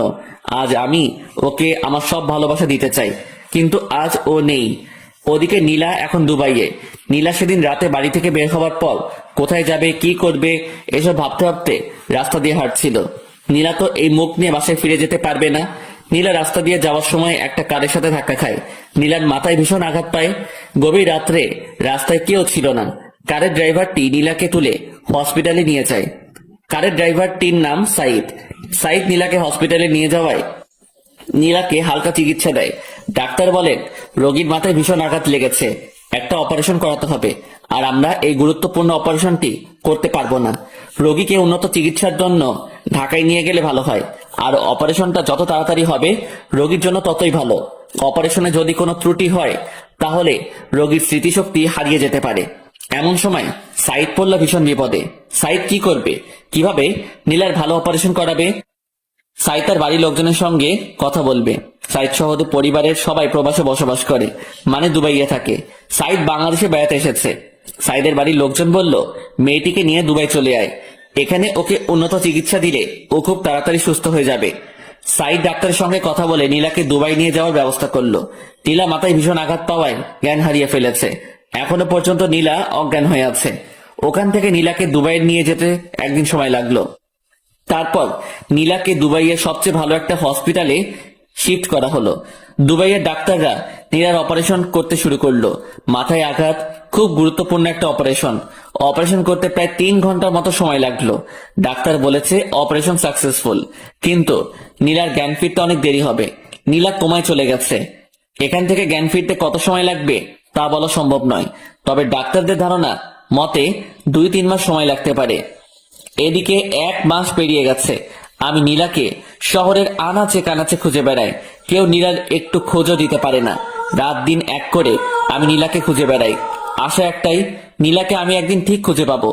আব্বু পুলিশকে জানিয়েছিল, পুলিশেরও নীলাকে অনেক খোঁজার ব্যবস্থা করেছে, কিন্তু তারাও ব্যর্থ। এইভাবে নীলাকে খুঁজতে খুঁজতে আর বুকে কষ্টের পাহাড় জমিয়ে থাকতে থাকতে আরো 2টা মাস কেটে গেল। আজ 3 মাস পেরিয়ে গেল, নীলার কোনো খবর নেই। আমি এখনো নীলাকে খুঁজে বেড়াই। একদিন লাঞ্চ করছি, এমন সময় আম্মু বলল, দেখ, নীলাকে তো অনেক খুঁজলি, কোথাও পেলি না। ভাগ্যে থাকলে একদিন নীলা ঠিক ফিরে আসবে। তার চেয়ে বরং তুই আবার ভার্সিটিতে যা, ক্লাস কর, তোর সময় কেটে যাবে। আচ্ছা আম্মু, কালকে থেকে ভার্সিটিতে যাব। ওদিকে 3 মাস পর নীলার জ্ঞান ফিরল। ডাক্তাররা আগে থেকে বলেছিল যে আজকে বিকেল 3টা-4টার মধ্যে নীলার জ্ঞান ফেরার সম্ভাবনা রয়েছে। তাই সাইদ সহ ওর আব্বু আম্মু ওরা হসপিটালে এসে বসে থাকে নীলার জ্ঞান ফেরার আশায়। নীলার জ্ঞান ফিরে এসে দেখলো সে একটা হসপিটালে। আশেপাশে লক্ষ্য করতে দেখলো 3 জন বসে আছে। আমি এখানে কেন? আপনি এখন দুবাইয়ে আছেন। 3 মাস আগে আমার কারের সঙ্গে আপনার অ্যাক্সিডেন্ট হয়, আর আপনাকে উন্নত চিকিৎসার জন্য দুবাইয়ে আনা হয়। নীলার আস্তে আস্তে সবকিছু মনে পড়ে গেল। সাইদের মা নীলাকে উদ্দেশ্য করে বলল, কি নাম তোমার? আমার নাম নীলা। তোমার কি বাসার কথা কিছু মনে পড়েছে? হ্যাঁ, আমার সবকিছু মনে পড়ছে। খুব ভালো, তুমি কোনো চিন্তা করো না, তোমাকে তোমার বাসায় পৌঁছে দেওয়া হবে। নীলা মুখ গোমরা করলো। কি তোমার বাসার কথা বলায় তুমি মন খারাপ করলে কেন? কি হয়েছে? তোমার সবকিছু আমাকে খুলে বলো। তারপরে নীলা সবকিছু খুলে বলল। বুঝলাম, ছেলেটি এত খারাপ, তোমাকে এভাবে কষ্ট দিল। না, ওকে খারাপ বলবেন না, যতই হোক ও আমার স্বামী। এত কিছুর পরও তুমি ওকে স্বামী বলছো? হাজার অপরাধ করলেও আমার স্বামী। আমি ওকে ভীষণ ভালোবাসি। তাহলে তুমি এখন তোমার স্বামীর কাছে ফিরে যাও, এটাই তোমার জন্য ভালো হবে। না, ও আমাকে মেনে নেবে না, কারণ আমি অনেক পিচ্ছি। ও পিচ্ছি মেয়েদের পছন্দ করে না। তাহলে তুমি এখন কি করবে? যেদিকে দু চোখ যায় চলে যাব, কিন্তু আমি ওর কাছে কখনোই ফিরে যাব না। আচ্ছা, আজ থেকে তুমি আমার বাসায় থাকবে। আমার কোনো মেয়ে নেই, তুমি আজ থেকে আমার বাড়ির মেয়ে। নীলা কাঁদতে কাঁদতে আন্টিকে জড়িয়ে ধরলো। আন্টি, তোমরা খুব ভালো, খুব ভালো। আচ্ছা, আমাকে আন্টি বলে ডাকবে না, আজ থেকে আমাকে আম্মু বলে ডাকবে, ঠিক আছে? ঠিক আছে আম্মু। আরো 7 দিন পর নীলা পুরোপুরি সুস্থ হওয়ায় নীলাকে সাইদের বাসায় নিয়ে যাওয়া হলো। নীলা এখন নতুন বাবা মা পেল। এদিকে আমি ভার্সিটিতে যাওয়া শুরু করেছি। ভার্সিটিতে গিয়ে নিয়মিত ক্লাস করি। নীলার স্মৃতি আঁকড়ে আজও নীলাকে খুঁজে বেড়াই। নীলা সেই রক্তমাখা ওড়নাটা এখনো আমার কাছে আছে। ওড়নাটা সব সময় আমার কাছে রাখি। সেই রক্তমাখা ওড়না, এখন তার রক্ত নেই, সাদা ওড়না, লাল লাল সব দাগ আছে। সাইদের বাবার একটা নিজস্ব কোম্পানি আছে। নীলা সবসময় বাড়িতে বসে থাকে, তাই নীলা ওর নতুন আম্মুকে অনেক বুঝিয়ে ওদের কোম্পানিতে যায়। ওখানে নীলাকে সবাই ম্যাডাম বলে সম্মান দেয়। নীলার এগুলো শুনতে খুব ভালো লাগে, তাই নীলা নিয়মিত অফিসে গিয়ে বসে থাকে। বসে বসে অফিসে বিভিন্ন কাগজপত্র সিরিয়াল করে। এইভাবে চলতে থাকে আমার এবং নীলার 2 দিকের 2 পৃথিবী। নীলার একদিন হঠাৎ খুব বমি হয় আর সে মাথা ঘুরে পড়ে যায়। ডাক্তার নীলাকে চেক আপ করে বলে নীলা প্রেগনেন্ট। সেদিন রাতে আমাদের মিলন হয়, যার ফলে নীলা আজ প্রেগনেন্ট। নীলার বাচ্চাটিকে নষ্ট করে ফেলতে বলি, কিন্তু নীলা রাজি হয় না। নীলা মনে মনে ভীষণ খুশি। নীলা প্রেগনেন্ট এটা শুনে নীলা খুশি। মেয়েরা প্রেগনেন্টের কথা শুনলে এমনিতে অনেক খুশি হয়। নীলার আম্মু নীলাকে অনেক সেবা যত্ন করে। এদিকে আমার অনার্স 2য় বর্ষের পরীক্ষা শুরু হয়ে যায়। আমি ঠিক মতো পরীক্ষা দেই। পরীক্ষা শেষ হতে 2 মাসের মতো সময় লাগলো। দেখতে দেখতে আরো 4টা মাস কেটে গেল। আমি এখন অনার্স 3য় বর্ষে উঠে গেছি। সময় আমার কিছুতেই কাটে না। নীলার স্মৃতি আঁকড়ে এখনো বেঁচে আছি। ওদিকে নীলা প্রেগনেন্ট প্রায় 10 মাস হয়ে এসেছে। নীলাকে একটা হসপিটালে ভর্তি করানো হয়েছে। নীলা মা হতে চলেছে। নীলার মধ্যে এক অন্যরকম খুশি বিরাজ করছে। ডাক্তারের পরামর্শ অনুযায়ী দুপুরের দিকে নীলার সার্জারি করা হয়। আলহামদুলিল্লাহ, পুত্র সন্তান, মা ছেলে দুজনেই সুস্থ আছে। নীলা তার বাচ্চাকে পেয়ে অনেক খুশি। এদিকে আমি আজকে ভার্সিটিতে যাইনি। মনের মধ্যে কেমন যেন করছে। আসলে রক্তের টান থাকলে যেটা হয়, আজকে খুব শুধু নীলার কথা মনে পড়ছে। এভাবে চলতে চলতে আরো 3টা বছর কেটে যায়। আমার বিসিএস কমপ্লিট। আম্মু আব্বু আমাকে কোনো চাকরি বাকরি করতে দেয়নি, নিজেদের ব্যবসা সামলাতে হবে। নীলার কথা সবাই ভুলে গেছে, মানে সবাই মেনে নিয়েছে যে নীলা মারা গেছে। আম্মু আব্বু আমাকে আবার বিয়ে দিতে চেয়েছে, কিন্তু আমি বিয়ে করিনি। আসলে বিয়ে করার কোনো ইচ্ছাই নেই। নীলার স্মৃতি আঁকড়ে ধরে বেঁচে আছি, যদিও কাউকে বুঝতেই দেই না যে আমি আজও নীলাকে ভালোবাসি। এখন আমি অফিসে যাই, আব্বুর ব্যবসা সামলাই। আমাদের একটা ছোটখাটো কোম্পানি আছে, আব্বু এবং তার বন্ধু মিলে কোম্পানিটা চালায়। আমিও অফিসে গিয়ে অফিসে আর কিছু কাজ করি। রাতে ডিনার করছি, এমন সময় আম্মু বলল, তোর আবার বিয়ে দেবো, তোর জন্য মেয়ে খুঁজছি। দেখো আম্মু, এর আগে তোমাদের ইচ্ছায় বিয়ে করেছিলাম, এখন প্লিজ একটা রিকোয়েস্ট করছি, আমাকে আর বিয়ের কথা বলো না। আমি আর জীবনেও বিয়ে করব না। আমরা না এখন বুড়ো হয়ে যাচ্ছি, আমাদের কি নাতি নাতনির মুখ দেখার ইচ্ছে নেই? নাতি নাতনির মুখ দেখার ইচ্ছা থাকলে তোমাদের মেয়েকে বিয়ে দাও, আমাকে কখনো বিয়ের কথা বলবেন না। আর কেউ কোনো কথা বলল না। আমি ডিনার শেষ করে রুমে গিয়ে শুয়ে পড়লাম। ওদিকে দুবাইয়ে নীলা কাটাচ্ছে অপূর্ণ এক জীবন। মানে নীলার ছেলে আছে কিন্তু স্বামী নেই। নীলার ছেলের নাম রেখেছে জিসান, ওর বয়স এখন 3 বছর। নীলাও এখন আমার কাছে ফিরে আসতে চায়, কিন্তু ভয় একটাই, আমি যদি নীলাকে মেনে না নেই। নীলা নিজের মা বাবাকে ছেড়ে চলে গেছে শুধু আমার জন্য। মেয়েটা তো অনেক কষ্ট সহ্য করে আজও টিকে আছে। জিসান তার আব্বুর ভালোবাসা থেকে বঞ্চিত। নীলা জিসানকে বুঝতে দেয় না যে তার আব্বু নেই। জিসান ওর আব্বুর কথা জিজ্ঞাসা করলে নীলা বলে, আমি তোর আব্বু, আমি তোর আম্মু। সাইদদের দুবাইয়ের কোম্পানির সাথে আমাদের কোম্পানির একটা ডিল হয়, 2 কোম্পানি থেকে একটা মিটিং করার সিদ্ধান্ত হয়, আর মিটিংটা আমাদের দেশে হবে এটা নির্ধারণ করা হয়। সাইদ গিয়ে নীলাকে বলে, বাংলাদেশের একটা কোম্পানির সঙ্গে আমাদের একটা মিটিং আছে, আমরা বাংলাদেশে যাব, তুমি আমাদের সাথে যাবে? না, আমি বাংলাদেশে যাব না। বাংলাদেশেই তো যাচ্ছি, তোমাদের বাড়িতে তো না। আমরা গিয়ে ওখানে একটা মিটিং করব আর ওখানে 1 মাস থাকবো। ভাবছি আব্বু আম্মু ওদেরকে নিয়ে যাব, তাই বলছি তুমিও আমাদের সাথে চলো। হ্যাঁ নীলা, তুমিও আমাদের সাথে যাবে, আমরা বাংলাদেশ থেকে ঘুরে আসি। আচ্ছা, তোমরা যখন বলছো তাহলে যাব। আচ্ছা ঠিক আছে, সামনের ফ্রাইডেতে আমাদের ফ্লাইট। তারপর শুক্রবারের ফ্লাইটে নীলা, জিসান, সাইদ, সাইদের আম্মু আব্বু সহ অফিসের কিছু লোকজন, ওরা সবাই বাংলাদেশে চলে আসে। ওরা এসে একটা হোটেলে বুকিং হয়, আর মিটিংটা হবে আমাদের কোম্পানিতে। 2 দিন রেস্ট নেওয়ার পর আমাদের কোম্পানিতে সাইদ, সাইদের আব্বু, নীলা আর কোম্পানির লোকজন ওরা মিটিং করতে আসে। আমরা একটা প্রজেক্টের ডিল নিয়ে মিটিং করব। আমি আব্বু খুব তাড়াতাড়ি অফিসে চলে আসি। অফিসের আরো লোকজন নিয়ে আমরা মিটিং করার জন্য প্রস্তুতি নেই। মিটিং 10টায় শুরু হয়। 2 কোম্পানির প্রায় 20 জন নিয়ে মিটিং করা হয়। আমরা মিটিং শুরু করার আগেই সবার সাথে হ্যান্ডশেক করতে গেলাম। সবার সাথে হ্যান্ডশেক করছি আর নিজেদের নাম বলছি। সাইদের সঙ্গে হ্যান্ডশেক করতে গেলাম, ইমন ইসলাম। সাইদ হাত বাড়িয়ে বলল, সাইদ চৌধুরী। তারপরে পাশে হ্যান্ডশেক করতে গেলাম, একটা মেয়ে হাত বাড়িয়ে বলল, নীলা চৌধুরী। আমি নীলার মুখের দিকে তাকিয়ে থাকলাম। নিজের চোখ দিয়ে কি দেখছি বিশ্বাস করতে পারছি না।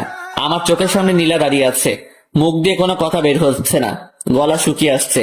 আমি কোন রকম হ্যান্ডশেক করে আমার নাম বলে বসে পড়লাম। কিছুই বুঝতে পারছি না। আজ প্রায় 4 বছর পর নীলা আমার চোখের সামনে। আমি নীলার দিকে তাকাচ্ছি, কিন্তু নীলা আমার দিকে একবারও তাকাচ্ছে না। নীলার আগে যার সাথে হ্যান্ডশেক করলাম উনি বলল ওনার নাম সাইদ চৌধুরী, আর নীলা বলল ওর নাম নীলা চৌধুরী। কি আজব, নীলার মনে হয় ওনার সাথে বিয়ে হয়েছে। যাক, তাও খুশি হলাম। নীলা তো বিয়ে করে সুখে আছে, আজ আমি অনেক খুশি। তারপরে মিটিং এর দিকে মনোযোগ দিলাম, মন কিছুতেই বসছে না। আজকের মতো মিটিং শেষ হলো, কিন্তু সম্পূর্ণ ডিল নিয়ে আলোচনা করা হলো না, তাই কালকে আবার মিটিং করা হবে। আমি বাড়িতে গিয়ে সরাসরি রুমে চলে গেলাম, চোখ দিয়ে খুব জল ঝরছে। আজ আমি অনেক খুশি। আজ নীলাকে দেখলাম, তাও তো নীলা সুখে আছে, এটা দেখেই অনেক ভালো লাগছে। পরের দিন আমি খুব তাড়াতাড়ি অফিসে চলে গেলাম। এমন সময় সাইদের একটা ফোন আসলো। সাইদ একটু সাইডে গিয়ে ফোনটা রিসিভ করলো। নীলা আমাকে উদ্দেশ্য করে বলল, কেমন আছেন মিস্টার রিমন? হ্যাঁ ভালো আছি, আপনি? আমিও খুব ভালো আছি। তা আপনার বড় ওয়াইফ কেমন আছে? মানে? না, আপনার তো পিচ্চি পছন্দ হয় না, তাই বলছি আপনার বড় ওয়াইফ কেমন আছে? আমার কোনো বড় ওয়াইফ নেই। কেন, এখনো বিয়ে করেন নাই? না, কারো অপেক্ষায় ছিলাম। সত্যি বলছেন? হ্যাঁ, কিন্তু এখন আর নেই। এখন সে তার স্বামী সন্তান নিয়ে খুব সুখে আছে, তাই? একদম তাই। তারপর আমি জিসানের সঙ্গে কিছুক্ষণ কথা বললাম। মিটিং এর সময় হয়ে গেছে, তাই জিসানকে নামিয়ে দিয়ে আমরা মিটিং করতে গেলাম। জিসানকে নীলা ওর ফোন দিয়ে পাশের একটা রুমে বসিয়ে দিল। জিসান সম্ভবত ফোনে গেম খেলছে। আমরা সবাই মিটিং করতে বসলাম। প্রজেক্ট নিয়ে বিভিন্ন আলাপ আলোচনা করলাম।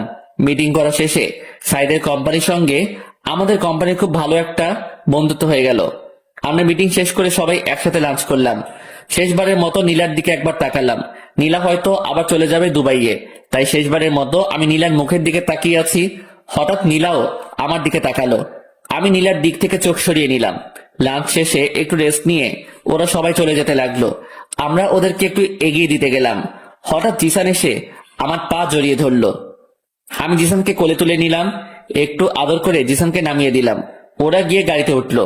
নীলা গাড়ির গ্লাস খুলে আমার দিকে তাকালো। দেখলাম নীলার চোখ দিয়ে জল পড়ছে। আমার সাথে অনেকদিন পর দেখা হলো, তাই হয়তোবা কাঁদছে। এটা খানিকের কষ্ট, একটু পর আবার ঠিক হয়ে যাবে। আমিও গাড়ি ড্রাইভ করে বাড়িতে চলে আসলাম। বাড়িতে এসে শাওয়ার নিলাম। রুমে বসে শুধু অফিসের কথাই ভাবছি। জিসানের মায়ায় পড়ে গেছি। জিসানকে আমার খুব আপন আপন লাগছে। ওদিকে নীলা হোটেলে গিয়ে ভীষণ কান্না শুরু করেছে। নীলার আম্মু নীলার সাথে কথা বলে কিছু জানার চেষ্টা করছে, কিন্তু নীলা কিছু বলছে না, শুধু কেঁদে চলেছে। অনেক চেষ্টা করে নীলার আম্মু জানতে পারলো যে আজকে আমার সাথে নীলার দেখা হয়েছিল। কাঁদছো কেন তুমি? আম্মু, ইমন ভালো নেই। তুমি কিভাবে জানলে ও ভালো নেই? ওর সাথে কথা বলেছি, ও এখনো বিয়ে করে নাই, এখনো আমার অপেক্ষায় আছে। কি বলছো কি? তুমি তো বলেছিলে ও তোমাকে সহ্য করতে পারতো না, তাহলে এখনো তোমার জন্য অপেক্ষা কেন করছে? আমি কিছু জানি না আম্মু, আমার এখন ভীষণ কষ্ট হচ্ছে। তুমি একদম কষ্ট পেও না। তোমার স্বামী যখন তোমার জন্য এখনো অপেক্ষা করে আছে, তাহলে তোমার ওর কাছে ফিরে যাওয়া উচিত। কিন্তু আমি কিভাবে ওর কাছে ফিরে যাব? তুমি কোনো চিন্তা করো না, আমরা সব ব্যবস্থা করব। এদিকে আমি শুধু বারবার নীলা আর জিসানের কথা ভেবে চলেছি। নীলা এখন বড় হয়ে গেছে। না, আমি কি সব ভাবছি। নীলা তো এখন অন্য কারো বউ। এসব নিয়ে আমার না ভাবাই ভালো। আমি রাতে এটা সেটা ভাবতে ভাবতে ঘুমিয়ে পড়লাম। সকালে ঘুম থেকে উঠে দেখলাম একটা নাম্বার থেকে বেশ কয়েকবার ফোন এসেছে। আমি ফোনটা ব্যাক করলাম। ফোনটা রিসিভ করতে ওপাশ থেকে বলল, হ্যালো মিস্টার ইমন, আমি সাইদ চৌধুরী। ও আচ্ছা, কি খবর? আপনার সাথে কিছু কথা আছে, দেখা করতে পারবেন? হ্যাঁ অবশ্যই, কোথায় আসবো? আমি একটা জায়গা টেক্সট করে দিচ্ছি, ওখানে চলে আসুন। আচ্ছা ঠিক আছে। তারপর আমি ফ্রেশ হয়ে ব্রেকফাস্ট করে চলে গেলাম টেক্সট করা জায়গায়। গিয়ে দেখলাম সাইদ চৌধুরী বসে আছে। আরে মিস্টার ইমন, আসুন, এখানে বসুন। জি ধন্যবাদ। তা আপনার দিনকাল কেমন কাটছে? হ্যাঁ ভালো কাটছে। আপনি তো অনেক লাকি। বুঝলাম না আপনার কথা। না, আপনি খুব ভালো একটা বউ পেয়েছেন, তাই বললাম আপনি খুব লাকি। সাইদ হাসতে হাসতে বলল, আরে ভাই, আমি তো এখনো বিয়েই করি নাই। মানে কি বলছেন আপনি? তারপরে সাইদ আমাকে সব ঘটনা খুলে বলল। আমার চোখ দিয়ে জল পড়তে শুরু করলো। আরে এখন কাঁদছেন কেন? এখন সবকিছু ঠিক হয়ে যাবে। এই নীলা, এদিকে আসো। তারপরে নীলা, জিসান ওদের সাথে আরো দুজন আসলো। ওরা মনে হয় সাইদের মা বাবা। জিসান এসে আমার পা জড়িয়ে ধরলো আর বলল, তুমি আমার আব্বু। আম্মু আমাকে সবকিছু বলেছে। তুমি খুব পচা, তুমি আমাকে ছেড়ে অনেক দূরে ছিলে। আমি জিসানকে কোলে নিয়ে কয়েকটা চুমু খেলাম। হ্যাঁ রে, তোর আব্বু অনেক পচা, তোকে একটু আদর ভালোবাসা দেয়নি? আব্বু, তুমি আমাকে ছেড়ে কোথাও যাবা না তো? না রে, আমি তোকে ছেড়ে আর কখনো কোথাও যাব না। সত্যি বলছো তো আব্বু? হ্যাঁ সত্যি বলছি, আমি তোকে ছেড়ে আর কখনো কোথাও যাব না। এই যে মিস্টার ইমন, এখন আপনার বউ আর ছেলেকে নিয়ে আপনি বাসায় যান। আমরা কয়েকদিন পর আপনার বাসায় আসছি। কয়েকদিন পর কেন? আপনারা সবাই এখনই আমাদের সাথে চলুন। আচ্ছা আপনি যান, আমরা কয়েকদিন পরে আসি, ঠিক আছে? আচ্ছা ঠিক আছে। তারপরে সাইদের মা বাবার কাছ থেকে বিদায় নিয়ে আমি, নীলা আর জিসান বেরিয়ে পড়লাম। আমি গাড়ি ড্রাইভ করছি। পাশের সিটে নীলা বসেছে। আমাদের মাঝখানে জিসান আছে। নীলা এখন আমার সাথে কথা বলছে না। আমি নীলার দিকে তাকাচ্ছি, কিন্তু কোনো কথা বলছি না। জিসানের সাথে সাথে একটার পর একটা কথা বলে যাচ্ছে। কিছুক্ষণ পর আমরা বাড়িতে পৌঁছে গেলাম। কলিং বেল দিলাম। আম্মু এসে দরজা খুলে দিল। নীলা এবং আম্মু দুজন দুজনের দিকে তাকিয়ে আছে, কেউ কোনো কথা বলছে না। নীলা সরাসরি গিয়ে আম্মুর পা জড়িয়ে ধরলো আর বলল, আম্মু, তুমি আমাকে ক্ষমা করে দাও। আম্মু কিছু বলছে না, কথা বলার ভাষা হারিয়ে ফেলেছে। আম্মু এবং নীলা দুজনেই কান্না করে চলেছে। একটু পর জান্নাত আর আব্বু আসলো।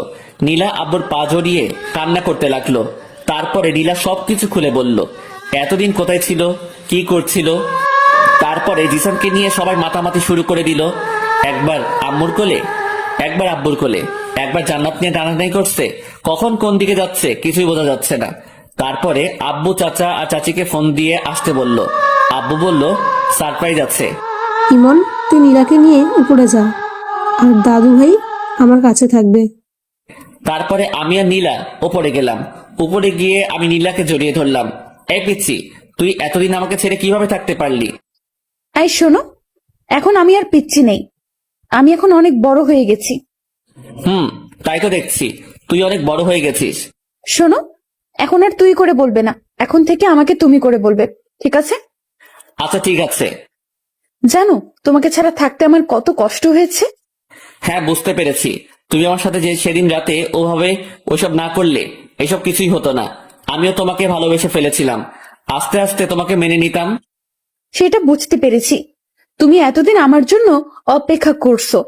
তুমি অনেক কষ্ট সহ্য করেছো। তুমিও তো আমার জন্য অনেক কষ্ট সহ্য করেছো।